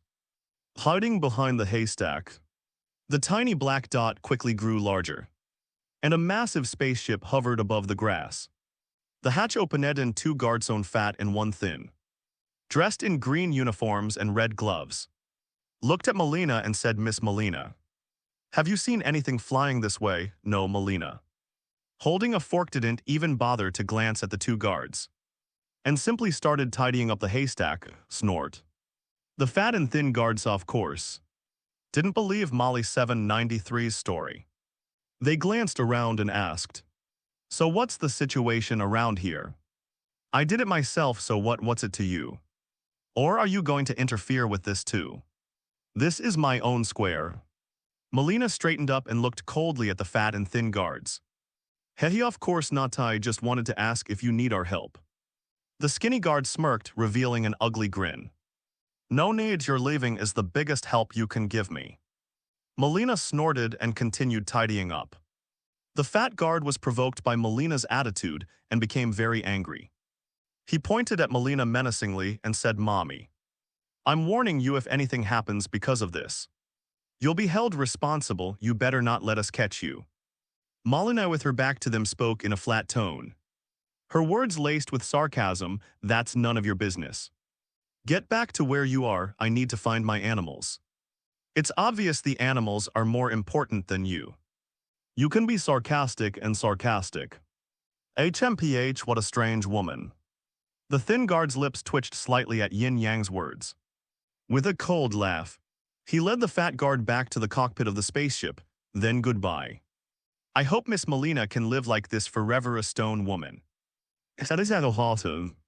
Only then did Malina straighten up and watch the spaceship depart. Letting out a sigh of relief, you can come out now. These despicable guys are just too domineering. Nobody you Chinese letter, Chinese letter, Chinese letter, Chinese letter. Doryman clenched his little fists angrily. How dare they mock Malina? That's really too much. This is the patrol boat of Galted Mining. If we are discovered, you'll be in trouble. You'll definitely be arrested as illegal immigrants. As Roper walked out with the others, he also looked quite helpless. Shiraishi watched the departing patrol boat of Galted Mining and shook his head. That Nobita, he really knows how to cause trouble. The patrol boat was definitely attracted by the thud of Nobita crashing to the ground and the noise of the animals running out of the farm. Fortunately, the patrol boat did not have a definitive answer as to whether aliens had come. Otherwise, being targeted by such a large company is not an easy thing to handle. All right, this isn't the time to think about these things. Let's get out of here quickly. You've all experienced how dangerous this place is. Malina ignored them and began cleaning up the mess around her again. That won't do, Shiraishi Sayad said. We'd feel guilty if we didn't help you with the trouble that Nobita caused. I don't need your help, I can easily manage this straw. Malina continued talking to herself and doing her own thing. The straw is a small matter. What about the animals you ran away from? Those animals were frightened and no one knows where they went. It's not easy to find them by one person. The longer they are outside, the harder it is to find them. Many hands make light work. We can find them all in the shortest amount of time. Melina was taken aback by Shiraishi's words. The only remaining calf was quite mischievous. It bit Melina's cloak and pulled it off, revealing Melina's beautiful figure. She was wearing a purple bodysuit, the same style as Roper and the others. She was also wearing a white headscarf. Melina's standard peasant attire added a touch of rugged and unrestrained beauty, making her a completely different kind of beauty from Sophia. He looks more like a short-haired tomboy. Melina stood up and met Shiraishi's gaze. Shiraishi looked Melina in the eye without flinching and said, "What do you think?" He was only a few months older than Nobita, but he is actually taller than Nobita. Not much different from Melina. Melina looked at Shiraishi for a while, but in the end she was the first to give in. Waving her hand in frustration, "Do whatever you want." Yea, upon hearing this, Doraemon, Nobita, Roppongi and Chami excitedly raised their hands and jumped around with joy. Seeing their expressions, even though Melina usually kept her emotions hidden, she couldn't help but twitch her lips slightly. "I give up. I've never seen anyone so eager to help someone else. This isn't about helping. It's about making amends out of guilt." Shiraishi shook his head, then suddenly stared at Melina's face. "You smiled just now. Didn't you? 1 plus 4. Melina quickly suppressed the barely perceptible smile. "You just laughed, right? You definitely laughed." Shiraishi stared intently at Melina. This made Melina blush slightly. It's not about what happened to Shiraishi. Anyone would feel shy being stared at like that. She turned her head and said, "You're so young. Yet you're so annoying. If you're going to do something, just do it. Don't talk so much or worry about so many things. It's not a good thing to like meddling in other people's business. It makes you age faster. You were just looking out for us." Shiraishi spread his hands, looking quite innocent. "R." Melina choked and almost couldn't breathe. She turned around fiercely and glared at Yu. I'm going to find the animals now, goodbye." Seeing that Melina seemed about to get angry, Shiraishi quickly leaped up and flew into the sky. "I saw the white stone fly up," Melina blinked. Her anger subsided and she became curious about Shiraishi. "Hira T no even if he could fly. He was just mocking me for being old." If Shiraishi knew what Melina was thinking, he would definitely cry foul. "You said it yourself, I was just reflexively refuting it. I didn't mean it that way, Wells. I just wanted to tease you a bit because of your aloof demeanor. How could I have meant to say you're old, of course?" If that were the case, Melina would probably want to skin Shiraishi alive. Sensing the slightly awkward atmosphere, Doraemon, Nobita, Roppongi and Chami gave an awkward laugh, greeted Melina in unison, and then put on their bamboo copters to begin searching for the escaped animals. Is that why he was able to save Roper and Chami even though he was a child? Melina watched them fly away, lost in thought. This isn't an ordinary child, X. The group gathered high in the air and briefly divided up their destinations. After all, we're looking for new. So we can't all just look in one direction. That would be too much of a waste of time. Doraemon, how many Momotaro rice balls are left? Baishi thought for a moment and then asked. It's not just about finding the cows, but also about bringing them back to the farm. If Melina were to go herself, she might be able to bring the cows back without any problems. If it were them, then let's forget about it. Therefore, it is necessary to rely on some external forces. For example, the Momotaro rice ball is a magical item, FF. Doraemon rummaged through his four-dimensional magic pocket and pulled out a bag of Momotaro rice balls. Only one bag left. But that should be enough, right? That should be enough. If it's not enough, I'll just use the super gloves to personally catch New and take him back. It's not necessarily necessary to use super gloves.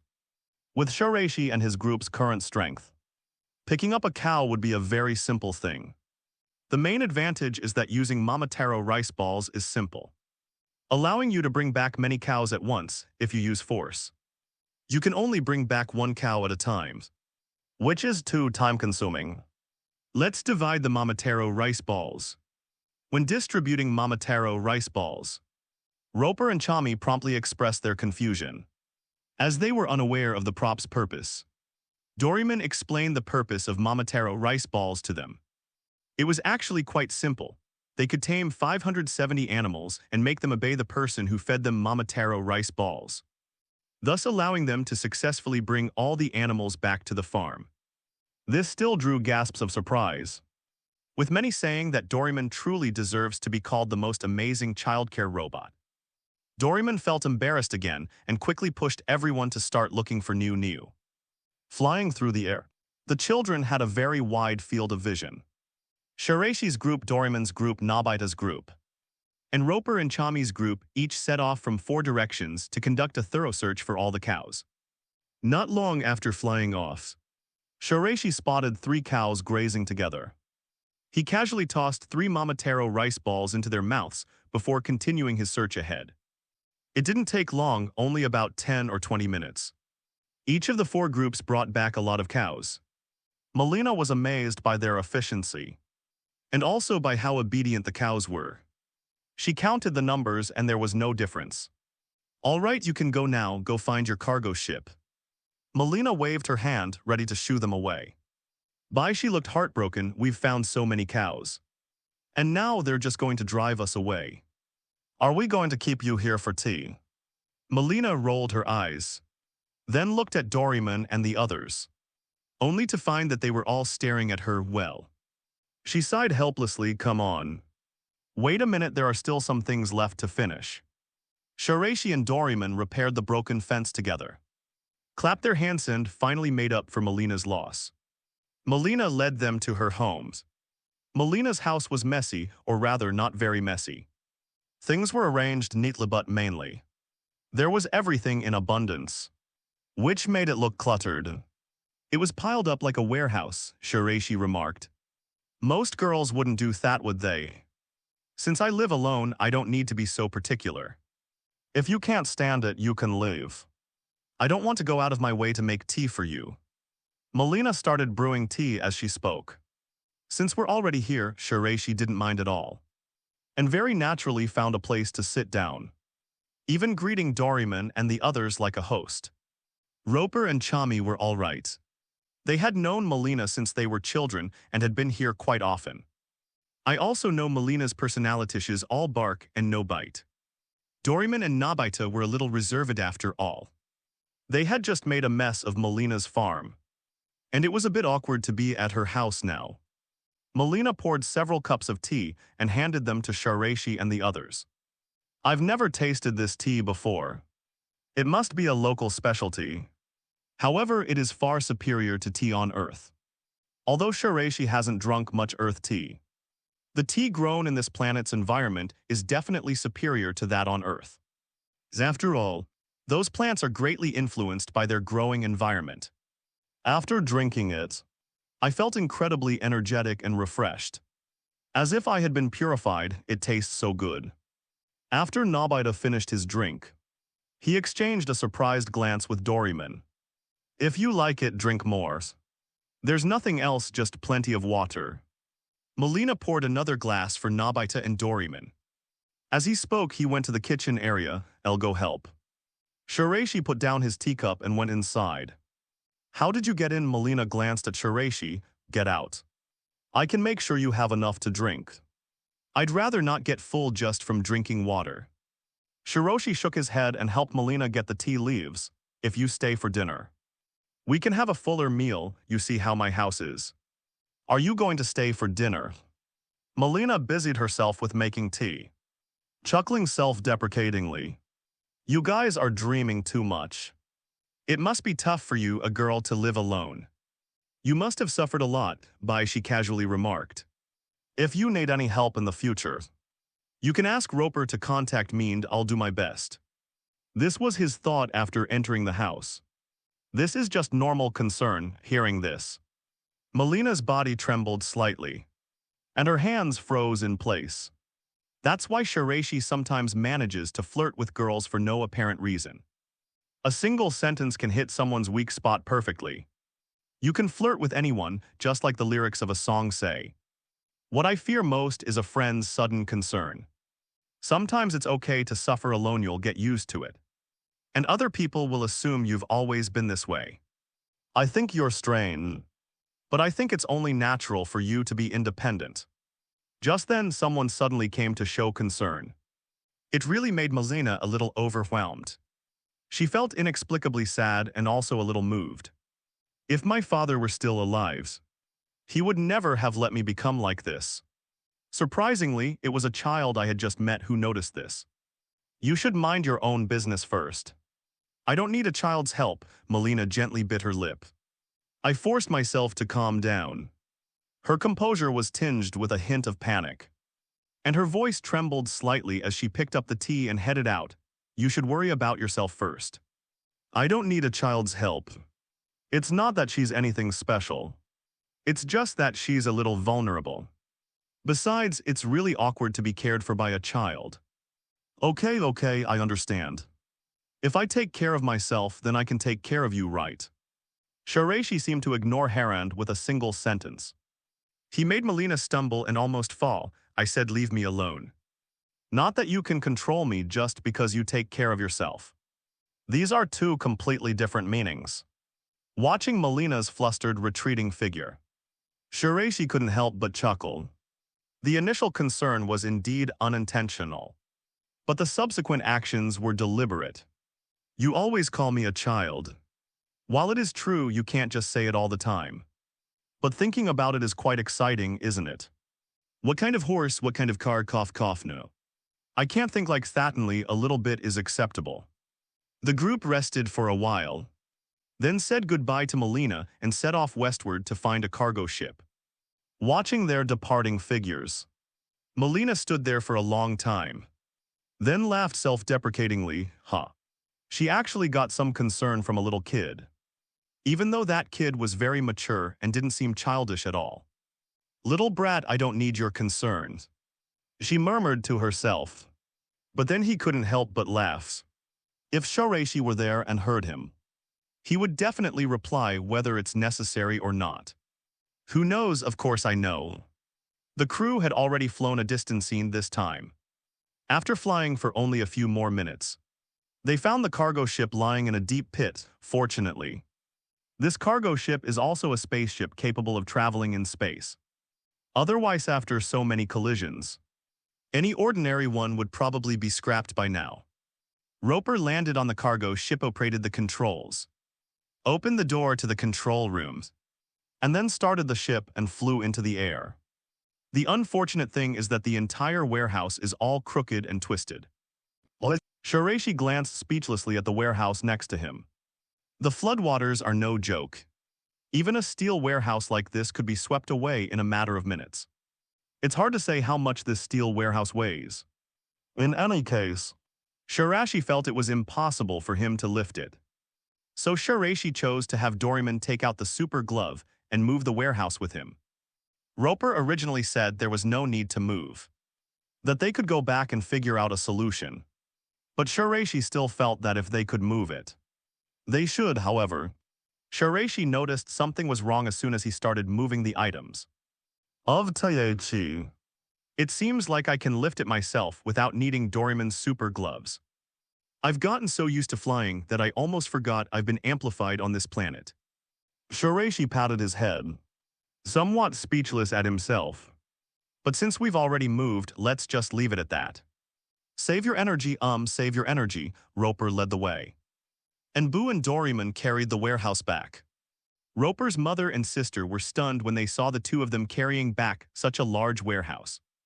They were incredibly strong, are all earthlings like this? Shiraishi and Doryman moved the warehouse back to its original location. Shiraishi then had Doryman take out the repair gloves that were used to repair the cargo ship. And with the repair gloves, he managed to repair the messy cargo hold. Not only can cargo ships be repaired, but even cargo holds can be repaired. It's somewhat like a miracle, rather. Doraemon's gadgets are all imbued with a touch of miracles. Holding a repair gloves, you can patch a hole without needing anything else. It's almost like creating something out of thin air. How are you, Rapper Shiraishi-kun, Nobita-kun? Doraemon-chan, come and have something to eat. Shiraishi just took off his repair gloves and returned them to Doraemon. Roper's mother came up with a plate of snacks. Requesting 0 flowers, it's all taken care of. We have Doraemon's gadgets, so there are no problems. Shiraishi smiled and accepted the pastries from the plate. Doraemon and Nobita were also hungry, having not eaten for almost a day when they saw the snacks. Their mouths started growling, and they devoured all the snacks. Are you that hungry? Roper's mother was a little surprised, but she quickly extended a dinner invitation to her friends. You've helped Roper so much, so try to eat as much as you can tonight. While her friends were out looking for a cargo ship, Roper's mother had already started preparing. Many dishes were in the kitchen, just waiting to be cooked. Doraemon and Nobita rubbed their bellies, exchanged a glance. Their eyes filled with surprise and delight, and nodded vigorously. Then we'll have to trouble you. The dinner was a pleasant one for both the host and guests. It was already night. Shiraishi picked at his teeth as he and his friends leaned against the window, gazing at the moons. To his surprise, the moon in the sky was red. Roper's sister is named Creme, and they get along quite well. Seeing the confusion on Shiraishi's and the other two's faces, Creme explained with a grin, there will be a blue moon rising tomorrow night. Do you have 2 moons rising alternately here? This made Shiraishi even more curious, right, Roper? Standing nearby gazed at the moon in the sky and said, when spring comes, the 2 moons will rise together. 1 blue and 1 red. No wonder you have a great flood in the spring. Shiraishi smacked his lips. The moon is a satellite. Mainly affects planets in terms of climate and tides. It's perfectly normal for a major flood to occur when 2 moons rise. However, this is also a good thing for the planet.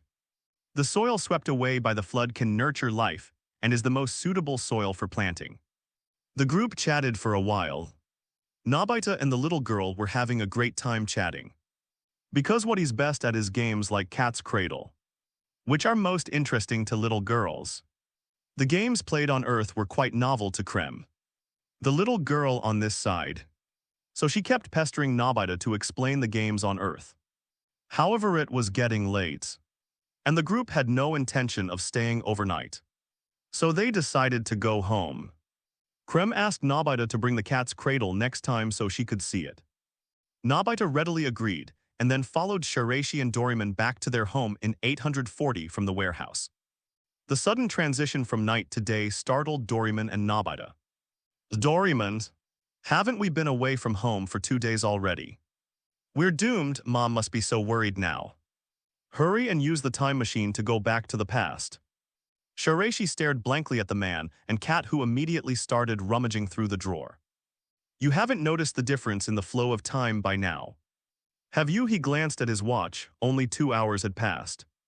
The surrounding environment remained basically unchanged. If I hadn't been home for 2 days, Yezi would probably have ransacked this room long ago. Shiraishi quickly grabbed Doraemon and Nobita. What are you doing, cousin Shiraishi? Let's hurry back. Before Doraemon could continue, the door was then opened. Nobita Tamako came in carrying some snacks. When Doraemon and Nobita saw this, their legs went weak. They knelt down and began to frantically beg for mercy. Shiraishi was afraid that the 2 of them would tell others, so he quickly covered their mouths with one hand and the other with the other. Then looked at Nobita Tamako with an awkward smile. What happened? Why are the 3 of you sticking together like this? Nobita Tamako looked at this strange scene and couldn't help but feel puzzled. It's nothing, it's just to strengthen our relationship. Shiraishi gripped Doraemon and Nobita tightly with both hands, and said with an awkward laugh, hum hum hum. Doraemon and Nobita's eyes widened, their faces turning red. Doraemon, Nobita, be careful not to keep bothering your cousin Shiraishi. Okay, trusting Shiraishi, Nobita Tamako said nothing. Put down the snacks, gave him one last word of advice and left.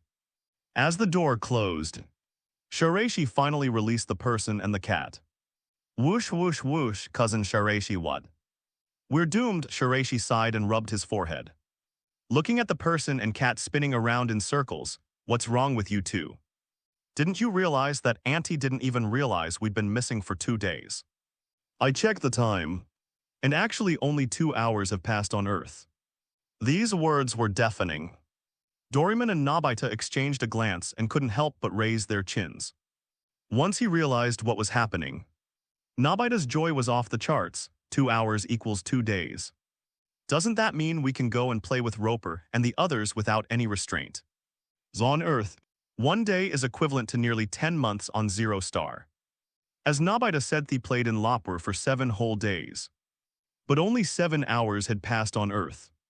For kids this age who love to play, it's absolutely fantastic. However, it can only be said that there are both advantages and disadvantages. Staying too long isn't necessarily a good thing, you see. Regardless of the flow of time, their time is still moving. If they stay there too long, they might inexplicably grow up or become old men when they return. It's a bit of a shame that the stars over there aren't very good. If the star is powerful enough, Shiraishi wouldn't mind settling there whenever he has time outside of his daily life at home. However, it's not a good thing that only 2 hours have passed. Nobita suddenly looked worried. I wonder what Giant and Sunio are planning to do to me behind my back. Hey Nobita, why can't you think straight? Baishi sighed helplessly again. I've given you 2 options. Can't you be a little more flexible? If the first one doesn't work, then choose the second one. Finding an empty space isn't difficult for us right now. Is it? Don't you think we already have an empty space to choose from? What about choosing an open space? Nobita was confused for a moment. Then suddenly realized and stood up in surprise. That's right. We can send Giant and the others to Roppel's planet to play baseball. That place is perfect as an open field. And the time is different. So we can play to our heart's content with this guarantee. Nobita's mood improved considerably that night, since it was confirmed that everyone would be going to Roppor together the next day. Shiraishi asked Doraemon for the Anywhere door and went to Blue Water Planet to inform Sophia. Sophia is actually busy right now, because Blue Water Star is just starting out and it is the time when the Queen is needed the most. However, Undine has also seen her granddaughter's efforts during this time and feels very sorry for her. At such a young age, he has taken on the responsibility for the future of the entire mermaid race. Therefore, she actually agreed that Sophia should go and have some fun with Shiraishi and the others before coming back. When she left, Undine could take care of all the big and small matters of the mermaid tribe. Furthermore, Shiraishi also mentioned that the time flow rate there is incredibly fast, and you could easily spend a month there without any problems. Whereas this place has only been there a short time. With this two-pronged approach, Sophia nodded and pursed her lips. This made Shiraishi and Undine exchange a glance, and smiles involuntarily appeared on their faces. No matter what, Sophia herself still really wanted to go. The next day, Nobita told Giant and Sunio what had happened, which made the two who had been eager to fight treat Nobita much better. Not only Giant and Sunio, but Shizuka also came along. Giant and Sunio play baseball because they need an open space. Shizuka, on the other hand, was drawn to the difference in the flow of time, and excitedly carried her violin to the Nobai residence. Is everyone here looking at the familiar team present? Doraemon crossed his arms and glanced around like a captain. We're still short one person. Shiraishi said, don't forget Doraemon. Oh right, Doraemon slapped his forehead. Quickly pulled out the Anywhere door and called over Sophia, who had been waiting for a long time. Wow, it's Sophia.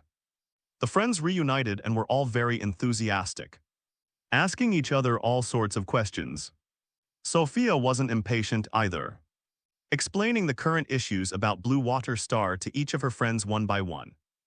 The friends were all very happy about Blue Water Star, which was now on its orbit. After a brief exchange of pleasantries, Shiraishi joked, we can chat for a long time, but everyone, don't forget what the purpose of today is. As the Queen, Sophia's time is very precious. If you want to hold a tea party, you can do so over there. There's plenty of time there. Sophia rolled her eyes at Shiraishi and then teased her about being a queen. How annoying, then let's stop chatting and get going. Holding a baseball bat and wearing a baseball glove. Giant excitedly shouted, Nobita her, do we go now? Hee fat tiger, move aside, Nobita chuckled. Told Giant to move aside. And then lifted the tatami mat to reveal the space-time tunnel beneath. Wow, it's not the first floor after all. Everyone was stunned. This was the first time Sophia had ever seen such a miraculous situation. She had only heard about it from Shiraishi before. Amazing, isn't it? Now let's experience something even more amazing. Shiraishi took Sophia's hand and led her into the pit first. Let's go, let's go. Fat Tiger shouted and jumped in as well. As they stepped off the cargo ship and out of the warehouse, the group couldn't help but take a deep breath. What came into view was not the yellow earth of before, but lush grassland. A completely different scene from before. And very beautiful. It's only been one day, but the changes are amazing. Nobita exclaimed in amazement. Only one day has passed on Earth. But it's actually been almost a month here, as Baishi spoke. A gentle breeze blew by and his mood improved considerably. The air is so fresh, it's wonderful. Shizuka squinted her eyes contentedly. Learning the violin here makes me feel so much better. Nobita, my dear friend, you did a great job. Giant excitedly hooked his arm around Nobita's neck. And Nobita also had a bright smile on his face. They were both very happy at this moment. Roper and Krem also noticed the situation. Except that they were carrying backpacks. Nobita. Are all these your friends? Nobita introduced his friends to repel Krem and Chami one by one. And the friends were very happy to introduce themselves and get to know each other. We would love to stay and entertain y'all, but we are so sorry. We have to go to school, Roper said apologetically. A hoverbus was already flying over from a short distance away. He and Krem got on together before leaving. Said, we'll treat you when we get back from school. If you want to play, just walk over there and you'll see a forest. Bye-bye. I watched the bus leave. This is something only seasoned veterans can truly appreciate. Any other Earthling would be utterly astonished by this hoverbus. This technology is used to transport elementary school students.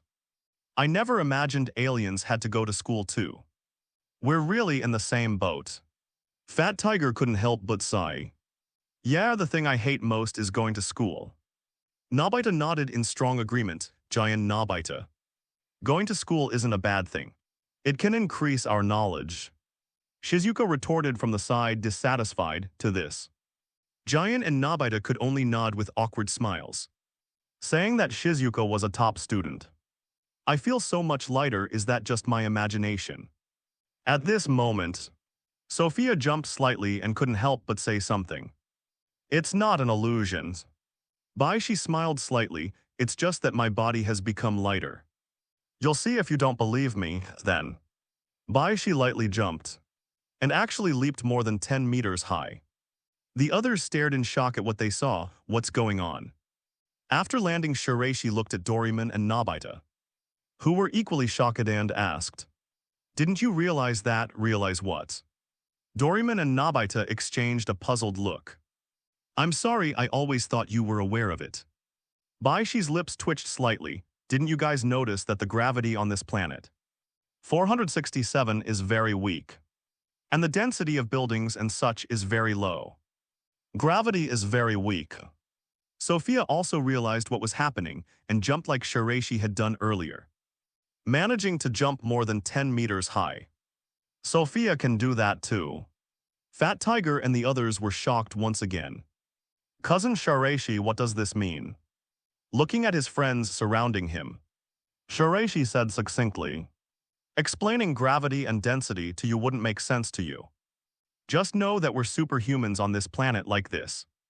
Shiraishi picked up a large rock and Nobita went to get it. Nobita was startled, but once he held the stone in his hand, he was speechless with astonishment, so light. As he spoke, he even tossed the stone up with one finger. Seeing that even the weak Nobita had become so strong, Giant and Sunio exchanged a glance, both seeing the excitement in each other's eyes. Alas, Giant and Sunio also jumped up. The height of over 10 meters excited them. Causing them to scream and shout, they landed on the ground, their faces flushed with excitement and joy. We've really become Superman. They started running wildly. The three giants, Sunio and Nobita, are incredibly fast. Even Shizuka couldn't resist joining in. Go if you want to have fun. Shiraishi noticed the longing in Sophia's eyes. Squeezed her little hand and said, now you're our friend. Not some mermaid queen, just be yourself and have fun. He gained Shiraishi's approval. Sophia finally smiled. He laughed happily and started playing around with his friends. Doraemon didn't step forward instead. He scratched his head somewhat awkwardly. Doraemon, why aren't you playing? Shiraishi asked in confusion. I just feel a little embarrassed that I didn't notice the difference between this planet and Earth when I first came here. Even though I could tell from the fact that Nobita fell so far yesterday but was unharmed. Actually, a lot of strange things happened yesterday. Most importantly, Nobita was thrown hundreds of meters and crashed into the ground. Leaving a craterite, he was unharmed. Doraemon didn't think about it at the time. But now that he thinks about it, he should have known about it a long time ago. What's there to be embarrassed about? You're not an omniscient and omnipotent god. It's normal to make mistakes occasionally. Fat Tiger and the others are calling us, let's go. Grab Doraemon's. Shiraishi quickly ran to Giant and the others. Now this group of people doesn't walk anymore. Just keep jumping around there. A single jump can reach heights of 10 meters or distances of dozens of meters. Isn't that much more exciting than running? The forest is just ahead, let's go, in such an atmosphere. Shiraishi's mood also became very excited. Raising his hand like a general, he leaped up first. Set off. The group of friends charged into the forest in a large, orderly fashion along the way. They encountered many strange yet adorable creatures. There are elephants with 2 wings but only 2 legs. There are also giraffes that look like dogs and have necks that can freely extend and retract. A turtle wearing a snail shell. And an unidentified furry creature with a round, panda-like color scheme. These creatures broaden the horizons of the children. And one even rode an elephant, even Sophia. A mermaid who lives in the ocean. Had never seen so many different species. For a moment, the air was filled with laughter and joy. After everyone had had their fill of fun, they began to address the original purpose of their visit. Play baseball. Or rather, it's like playing super baseball. Shiraishi, Sophia, and Doraemon watched from the side. The fight begins with Nobita, Sunio, Giant, and Shizuka. Don't let Shizuka's usual ladylike demeanor fool you. But in fact, he has a talent for these sports that is no less than, and perhaps even much stronger than Nobita's. Although being stronger than Nobita doesn't necessarily mean anything.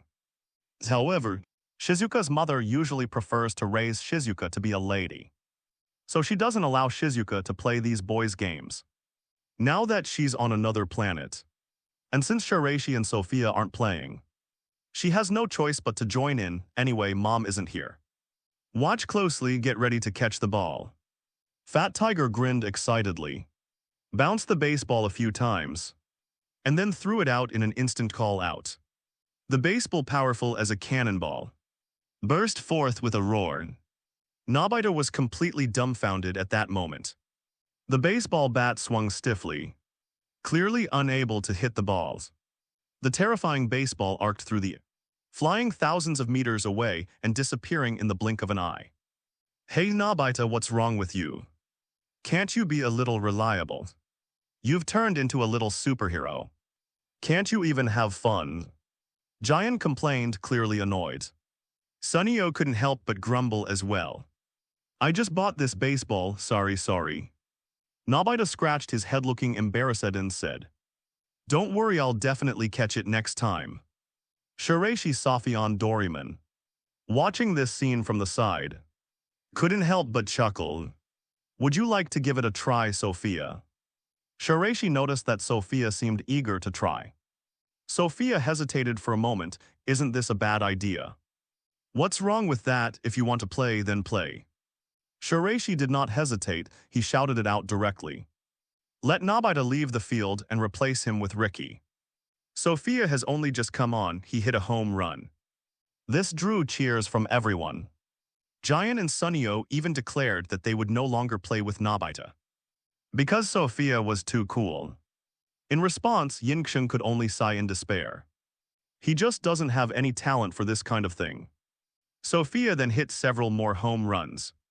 Whether as a pitcher or a batter, he can easily dominate the opposing team. This left Giant and Sunio with no choice but to go find Nobita. Being too powerful isn't good either. We got completely crushed, and the game experience was ruined. They finally understood how Nobita felt. Now I can't wait for Nobita to come back. It's more fun to beat others than to get beaten up. Sophia put down the baseball bat. They exchanged glances with Shizuka beside them. And finally both smiled, however, just as Giant and Sunio were pushing Nobita to start another round of the game. Not far away, a patrol boat belonging to Galtade Mining was rapidly approaching. Who launched that shell? It is visible. The patrol boat has several large holes. What fell out of the large hole was actually a baseball. It smashed into the ground and created a large crater. Immediately afterwards, a group of men dressed in black uniforms and carrying guns disembarked from the patrol boat. Among them were the two guards, one fat and one thin, whom Shiraishi and his companions had seen not long ago. It's those guys again. When Nobita and Doraemon saw them, their expressions immediately turned indignant, and they glared at them fiercely. Suddenly a patrol boat appeared. Add to that such an imposing voice. It really scared Giant and his friends. They all hid behind Shiraishi, cousin Shiraishi. What's wrong with these guys? Sophia also came to Shiraishi's side. She stood beside Shiraishi, seemingly ready to fight alongside him. She smiled slightly. Don't worry. All you need to know is that these guys aren't good people. The fat guard glared arrogantly at Shi and his group. Never seen you bunch of brats before. Are you new here? I'm warning you. Koya Star doesn't accept new immigrants. So get out of here. What are you saying, you fatso? Fat Tiger, who is easily provoked, immediately stepped forward and shouted, What? You dare call me a fatso? The fat guard turned red instantly. He was so angry that he ignored the expulsion order issued from above. He raised his gun and blasted it straight at Fat Tiger's head. Fat Tiger's pupils suddenly contracted. And just as he was about to be hit, Shiraishi simply raised his hand and forcefully blocked the attack with his arm. Fat Tiger was pale and breathing heavily. Sunio, Shizuka, Nobita and Doraemon were all stunned by this scene. Only Sophia was ready for battle. I crouched down slightly, ready to charge at these guys and fight them at any moment. Hey, what are you doing? The skinny guard shouted angrily. Don't kill anyone. Don't kill anyone, you know. And if you're going to kill someone, do it on Koya Star. The space police will find out. I know, I just got angry at that, guys. The fat guard coughed awkwardly. Then he became extremely fierce again. Get out of here right now. Otherwise, don't blame us for showing no mercy. As they spoke, the dozen or so guards raised their weapons. Before Shiraishi could even speak, Nobita is the leader. With a terrified cry, it took the lead in fleeing. With Nobita leading the way, Giant Sunio and Shizuka couldn't hold back any longer and naturally started running too. Bio. Guns chased after them while people flew ahead. Shiraishi wanted to say something more, unexpectedly. Nobita completely swayed things, and he could only helplessly follow along, asking Sophia, Aren't you scared? I'm not afraid. Sophia shook her head. She had seen it all. Hey, I'm talking to you guys. Shiraishi nodded. Then he jogged over to Fat Tiger and the others. And together they attacked. You guys are supposed to be warriors who have experienced the Great Mermaid War. How come you're afraid of these guys, actually? It's a bit different, since the mermaid naval battle is about fighting fish. Even the strange fish are still fish. These people are real adults just like humans. Children naturally have a sense of being suppressed by adults. And don't forget your Superman here now. No matter what, I'm going to fight back. As Shiraishi finished speaking, he stomped his foot hard on the ground, creating a ditch, and then rushed backwards BIU. Facing the oncoming energy blast, bang bang bang. Shiraishi raised her hands like Wonder Woman in a DC movie, and used her arms to block them all then. With lightning speed, he rushed to the front of the guard. With just a push, it flew dozens of meters, crashing heavily into a large rock. You actually dare to resist? The fat guard's eyes widened. Shoot him. Before he could make another move, Sophia, who was attacking backhanded alongside Shiraishi, had already rushed in front of him. A powerful kick to the neck sent him crashing into the ground. Shiraishi happened to glance at him sideways. Sophia smiled slightly. He gave the other person a thumbs up. Seeing how cool Shiraishi and Sophia are, giant Sunio Shizuka, Doraemon Nobita the cat exchanged glances. Muster your courage, they stopped running. Everyone roared and charged back, eager to fight the guards. We are Supermen, charge. Defeat these big bad guys, we are the Superman team. The dozen or so guards were thrown into disarray by the sudden attack. Even Nobita could lift several of them, not to mention Giant. Fat Tiger uprooted a large tree from the nearby woods and began wielding it recklessly as a weapon. You bunch of bastards, you're too domineering. Watch me, Fat Tiger, teach you a lesson you won't forget. Yada, Shizuka, being a woman, was not to be outdone. With nimble steps, he crept up. They easily overthrew a member of the security force. Shiraishi saw that they had finally made their move. A smile appeared on his face, and he exchanged a glance with Sophia. The two of them immediately activated their invincible mode. Faced with the incoming energy blast, Sophia still needs to hide. Shiraishi didn't even try to dodge. He charged forward, carrying all those energy blasts. His physical condition was already terrifying. Nothing actually changed after I arrived here, however. Due to environmental factors, it will appear even more formidable. It's like a cat getting into a swarm of mice. Easily caught and manipulated, however. As the fat guard crawled out of the hole, angrily shouted, "What are you all standing there for? Get these brats down right now, after." The situation then changed dramatically. Shiraishi and Sophia are doing all right. It can be handled easily, especially Shiraishi. He knocked down more than a dozen guards with one punch each, and at an extremely fast speed. He even rushed onto the patrol boat with a flick of his hands. He tore open more than half of the hull of the patrol boat, with a series of cracking and twisting sounds. The hull of the patrol boat was thrown to the ground by Baishi. However, Shiraishi habitually turned his head to look while dismantling the patrol boat. Then we saw that Giant and his friends had already started being chased and beaten. Their physical fitness is very strong and impressive. They are all incredibly terrifying superheroes. But they had no fighting skills, furthermore. They lack understanding of tactical deployment. The guards on the opposite side attacked one by one. Several more patrol boats flew in from a distance. Shells from the patrol boat kept bombarding down. In the blink of an eye, they were utterly defeated. They began their escape again. Shiraishi was somewhat helpless. But there's not much to say, since it's unlikely that Giant and the others will become like him. Since all the friends have started to flee, Shiraishi had no choice but to hold Sophia's little hand and follow them. We need to escape. These people have no way of catching up with them. It's not as big a target as a patrol boat. They are just individual humans. They hid in the jungle and disappeared in no time.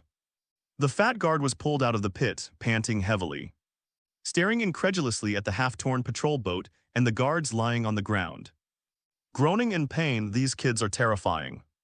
Especially the one in the lead. The skinny guard was also beaten and looked quite disheveled.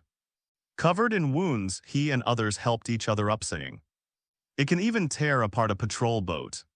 It's practically a human monster." The terror that Shiraishi had just displayed was still fresh in my mind. They looked at each other, unsure of what to say finally. Another leader spoke up, no matter what we drove them back. They're definitely afraid of us now. And they'll never dare to come to Koya Koya Star again. Right, so what if they were powerful? We still drove them away, hiss, let's go, let's go. I'll definitely treat myself well when we get back today. After the group entered the forest, they never stopped fleeing. He didn't even look to see if there were any pursuers behind him. They just ran forward without thinking as they ran. They ended up back in the open space in front of Rappel's house. Giant Sunio Nobita and Doryman were so exhausted that they collapsed on the ground. Shizuka no longer caring about being a ladysat on the ground.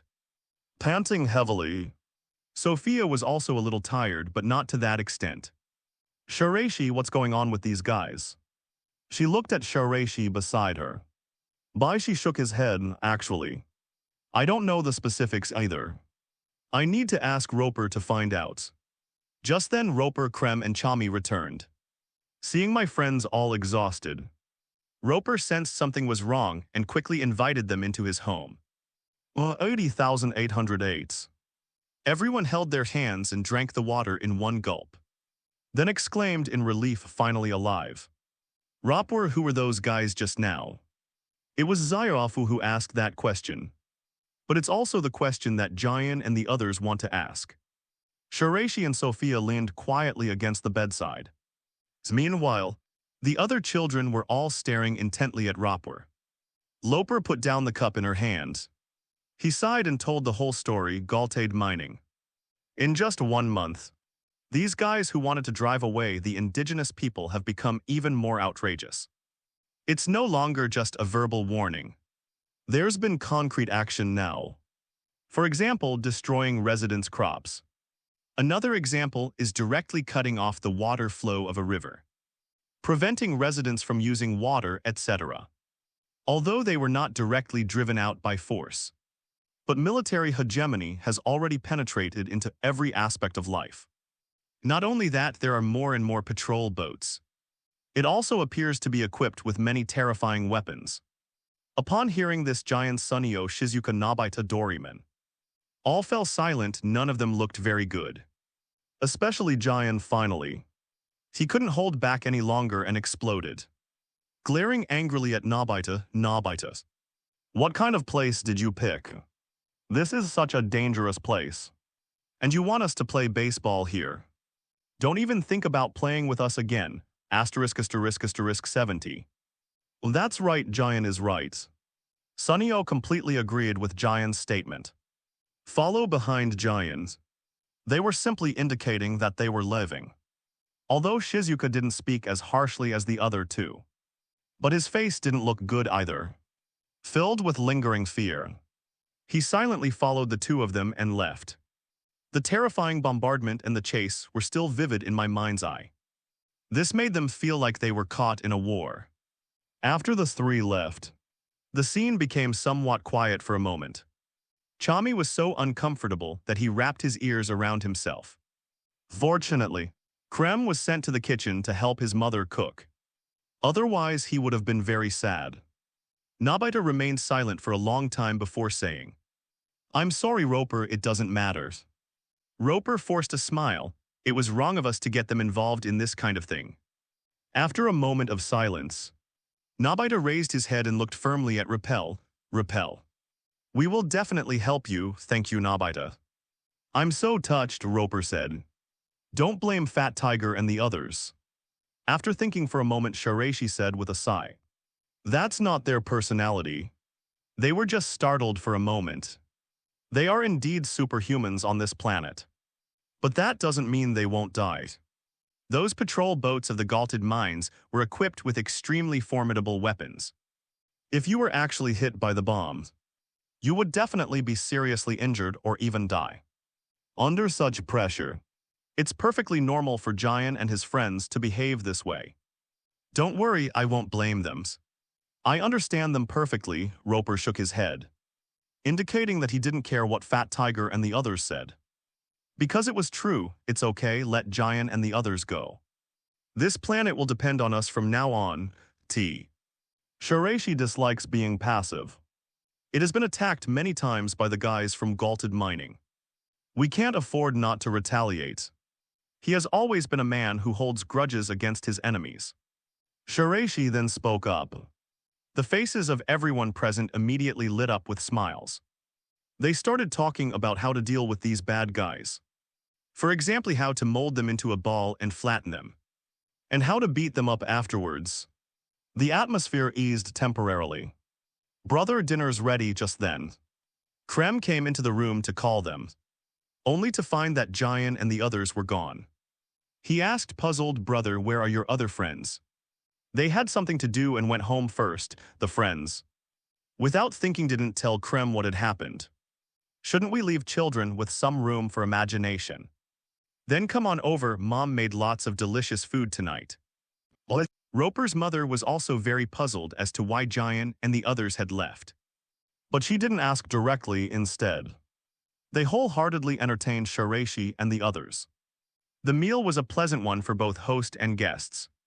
After dinner, everyone looked at the starry night sky, while Rishi secretly found Sophia.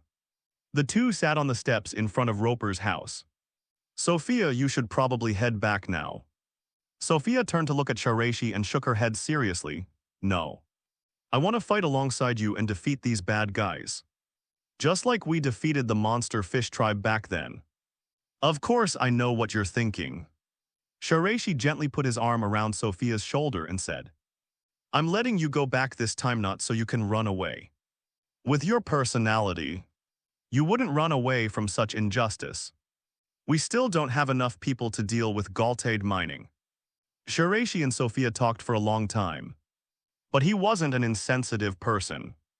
Only at the very beginning was it about Galted Mines. The following are all related to the present day. A few words were enough to make Sophia cover her mouth and laugh.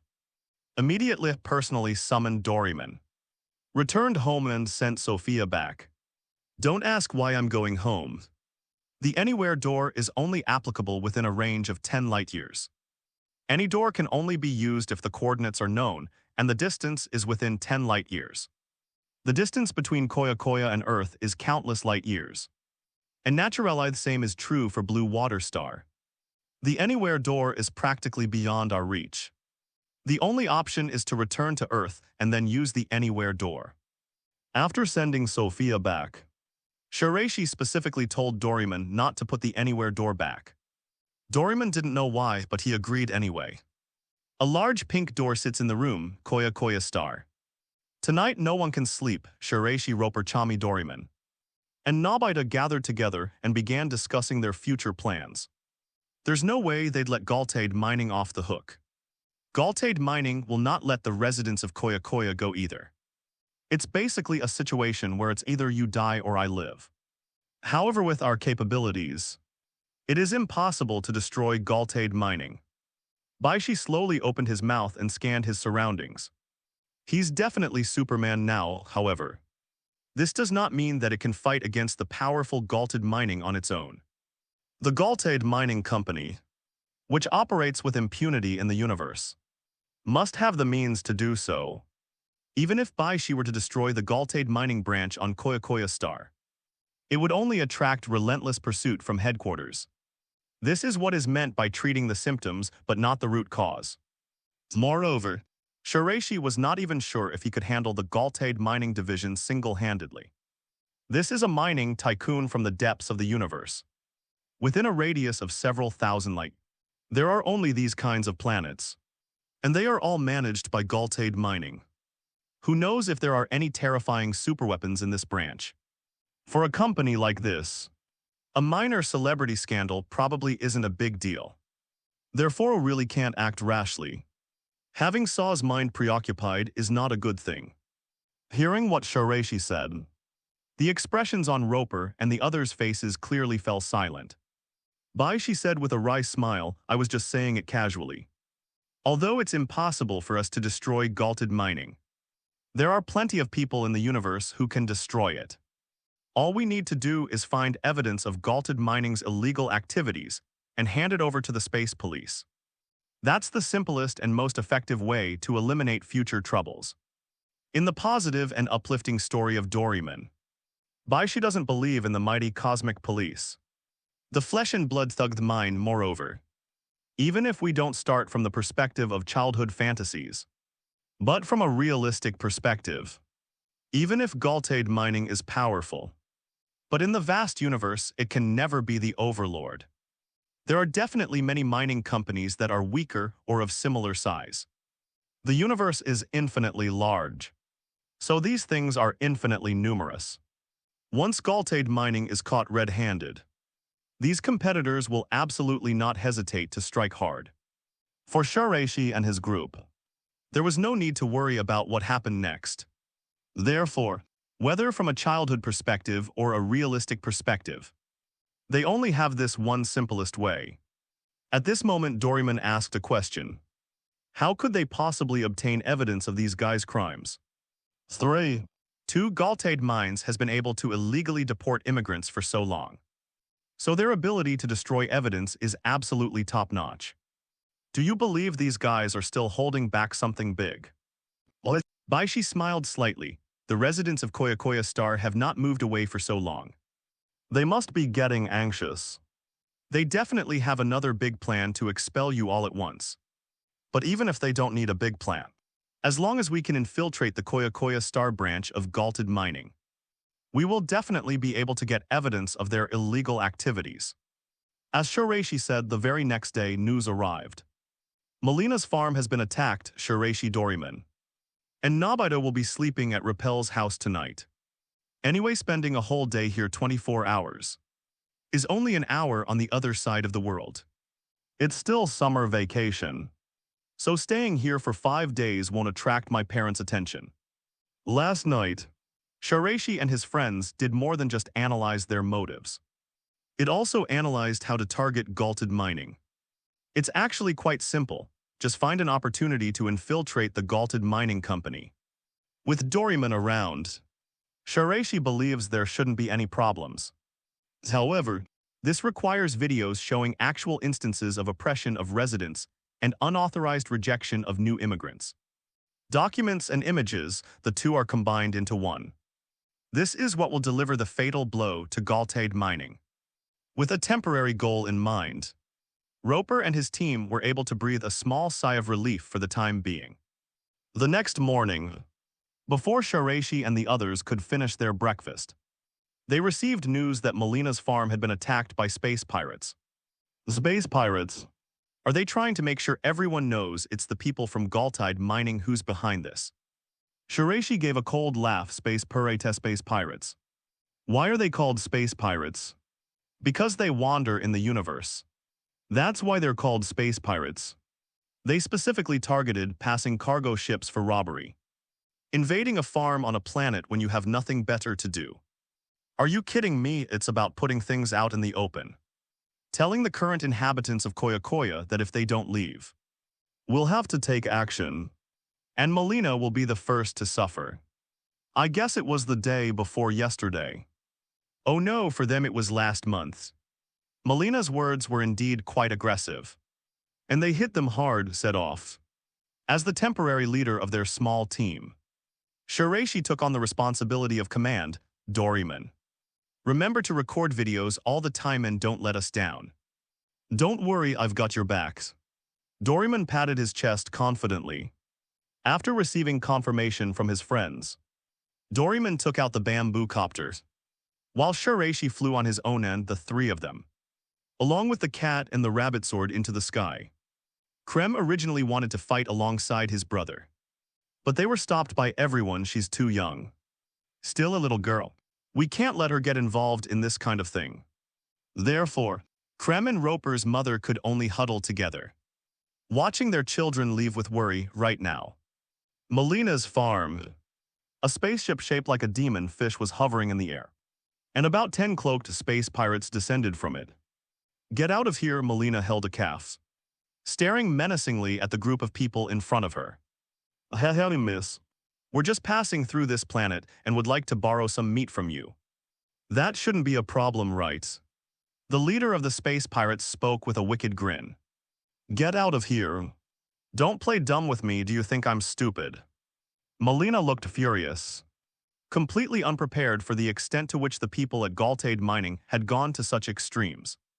But the space pirate ignored her and slyly laughed. I didn't understand what you were saying, miss. What are you pretending for? We are space pirates. Settles also. The dozen or so space pirates present laughed heartily, creating an atmosphere of harmony. Take away all the animals on this farm. As one cow after another was dragged onto the bed. Some of the more rebellious cows were even killed on the spot. Blood splattering across the farm, Melina was furious. She grabbed her fork and charged forward, yelling, "Get out of here," however. The fork was broken by a single shot from the opponent, and the force caused Melina to fall directly to the ground. The calf she had put down trotted over to her and licked her cheek. "Miss, don't try to stop us. We don't want anyone to die, understand?" The leader of the space pirates chuckled. And at that very moment, the patrol boats from Galtade Mining have arrived. Space pirates ahead, surrender. A loudspeaker-like sound rang out. Damn it, it's the people from Galtade Mining. The space pirate let out a strange scream, "Kill them all. You dare resist and charge." Immediately afterwards, the fight began, however. Both groups were incredibly poor actors. Neither the cannons on their ships nor the pistols in their hands hit the enemy at all. Every shot landed on the farm in a matter of moments. The farm was riddled with potholes as they exchanged fire.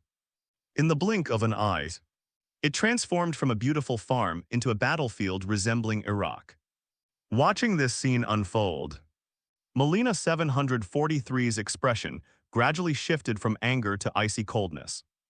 Just then, the fat and thin guards approached Melina, occasionally firing their pistols into the farm while feigning concern, saying, "Miss Molinarun, these space pirates are tough to deal with, ha. In the end, they seemed to lose their composure and burst into laughter. Your acting is terrible, Melina, holding New, walked towards her home with an indifferent expression and a chilling look in her eyes, leaving the group of guys to do as they pleased. She knew these people were showing off and would never dare to kill her. Oh no, Miss Melina, watch out. The space pirate ships have opened fire, oh no. Miss Melina, watch out. The space pirate ships have opened fire. At that moment, the skinny guard suddenly let out a strange cry, and the space pirate ship immediately fired a cannon, which hit Melina's house squarely.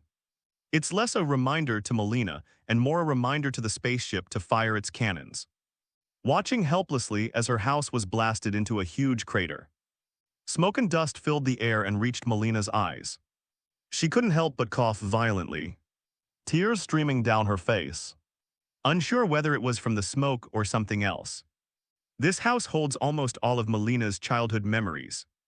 It also contains many photos of Melina's father. It can be said that this shot completely destroyed everything Melina had. You bunch of bastards, Melina turned around in a rage, only to witness a shocking scene in the distance. 3 children who look like superheroes are flying towards this place, with a cat and a rabbit flying alongside them. It was Shiraishi and the others. At this moment, everyone except Shiraishi was fully armed. Doryman wields an evasion cape, Nobita wields an air cannon, and Roper wields a super glove. Well, because Roper's aim was so terrible, Doryman gave him the super glove instead of taking out another air cannon or shotgun or something. Sister Melina, we're here to help you. Then Lop shouted loudly.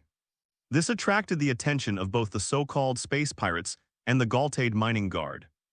Bang, the white stone hurtled down like a cannonball, piercing through the space pirate ship in an instant. And terrifying flames and explosions suddenly erupted. Boom! The massive space pirate ship instantly billowed thick smoke and crashed. Dodge cloak, meanwhile. Doryman flew to the side of the Galtade Mining Guard boat and swung his evasion cloak around in a flash. Boom, the powerful rebound suddenly erupted, directly capsizing the patrol boat. Seeing this, Shiraishi traced an arch over it in the air, and his lips twitched slightly. Evasion cloak. You call that dodging? It was clearly a proactive move. What Shinra Tensei, seeing how awesome Doryman was. Roper wasn't about to be outdone. He shouted and descended from the sky, pressing his hands, clad in super gloves, Down in the direction the patrol boat was tilting, rumble. The Galted mining patrol boat overturned on the ground, bursting into flames and billowing thick smoke. Hey, you bunch of brats, my patrol boat. The fat and thin guards were both frantic, not caring how terrifying and unbelievable these actions were to some children, and were jumping up and down, wanting to teach Chipple and Doryman a lesson. Now it's Nobita's turn to appear. Duxing flew in the air, not even glancing at the two of them, and made biu-biu sounds as he fired 2 air cannon shots in quick succession, blasting 2 craters in front of the two of them, causing them to fall into them without their obstruction. Shiraishi was able to easily deal with these small fry, showing no mercy to these so-called space pirates. Bang. Bangs bang. His speed was so fast that it was as if he could teleport. He punched one space pirate and appeared in front of the next space pirate at the same time. In addition, Doryman, Nobita, Roper, and Chami were also clearing out these space pirates, defeating them all in an instant with overwhelming force and piling them up like small mountains. The security guards at Galted Mining were completely stunned by these few abnormal children. They stood there dumbfounded, not daring to move an inch, for fear of being treated as space pirates along with them. Sister Melina, are you all right? After dealing with these people, Roper quickly went to the dazed Melina, looked around at the ransacked farm, and clenched his fists in fury. Galted Mining. Miss Melina, are you all right? The other girls all landed and started looking after Melina. Melina finally snapped out of her daze. You. Isn't it incredible? Shiraishi and Nobita are practically superheroes. And I got Doryman's super gadget. Roper excitedly showed off the super glove he was wearing. How about it? Do you feel like a hero saving a damsel in distress? Shiraishi chuckled. Melina snapped out of her daze, rolled her eyes at Shiraishi, and her mood improved considerably after Shiraishi's banter. You not only defeated the space pirates, but you also took down the Galted Mining security force. Now what do you plan to do with that? Don't worry, leave it to me. As Shiraishi finished speaking, the 2 guards, one fat and one thin, crawled out of the pit, their faces covered in dust and dirt. And they looked extremely angry. You brats. Didn't I tell you already? If you dare to come again, we'll all arrest you, you hear me? Get them, take them down, they shouted angrily. Good Zhao, however, they were treated like clowns, and no one paid them any attention. The 2 guards, one fat and one thin, turned to look and saw that their men were all huddled together, trembling as they looked at Bai Shi and his group. How could they dare to make a move? They were completely terrified. They even resorted to violence. Just looking at them made me scared. The behavior of Shiraishi and the others was simply too abnormal. Especially Shiraishi, who used his bare body to crash into the spaceship and even caused it to explode. In their eyes, he was simply not human. You bunch of useless trash. The fat and thin guards were furious. But thinking about Shiraishi and the others' performance just now, they couldn't help but swallow hard. These people's reactions. This made both the fat and thin guards a little scared. We're here to help you fight space pirates, so we don't know why you're in such a hurry. Shiraishi smiled and crossed his arms. Fight pirates. The fat and thin guards talked about this. The fear was completely swept away. He appeared increasingly enraged. What kind of space pirates are these?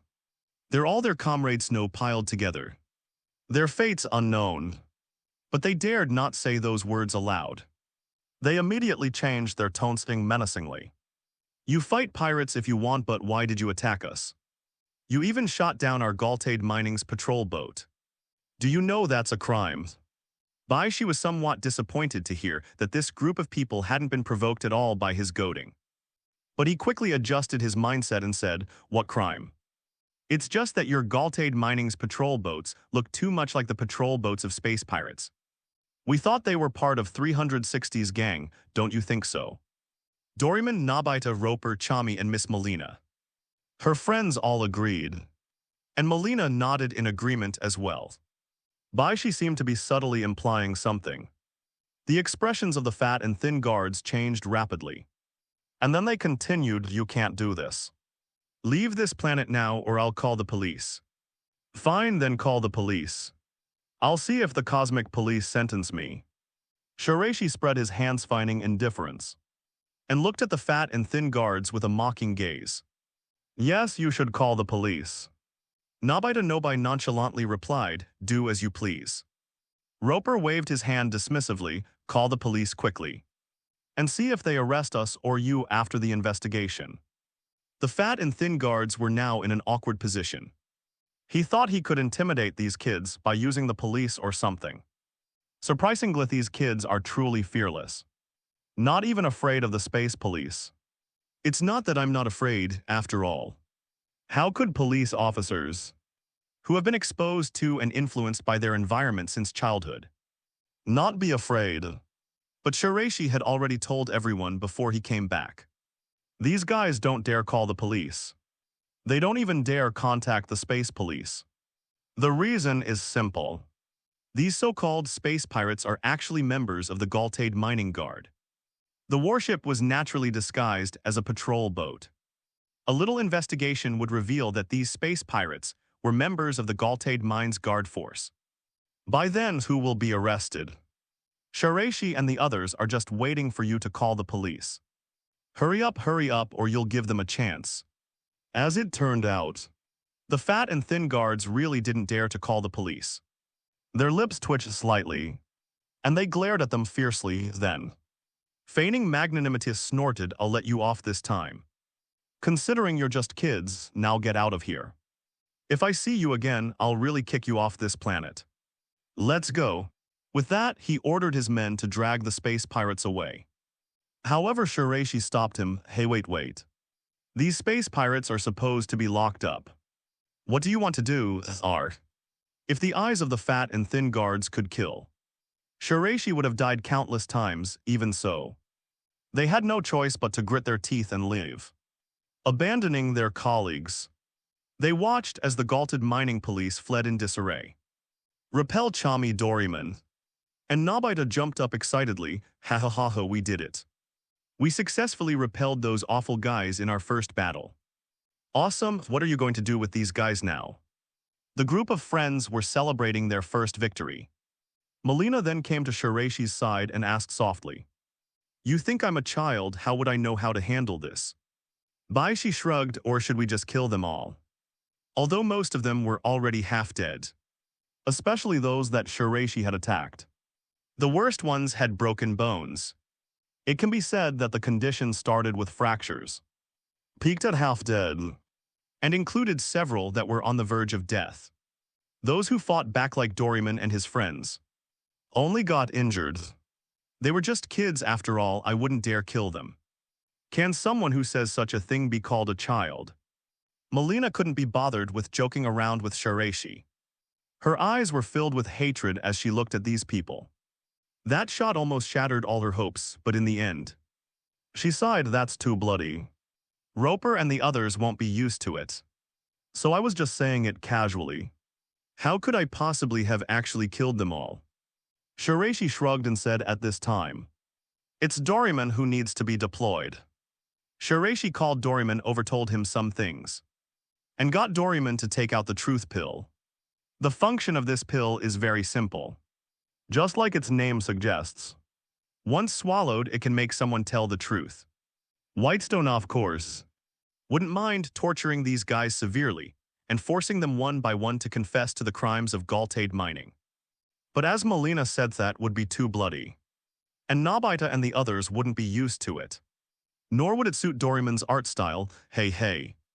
When Doryman heard what Shiraishi wanted, he immediately understood what he meant. He chuckled, took out a large bag of truth pills, and dragged out several guys who were still breathing and talking, intending to force them to take the pills.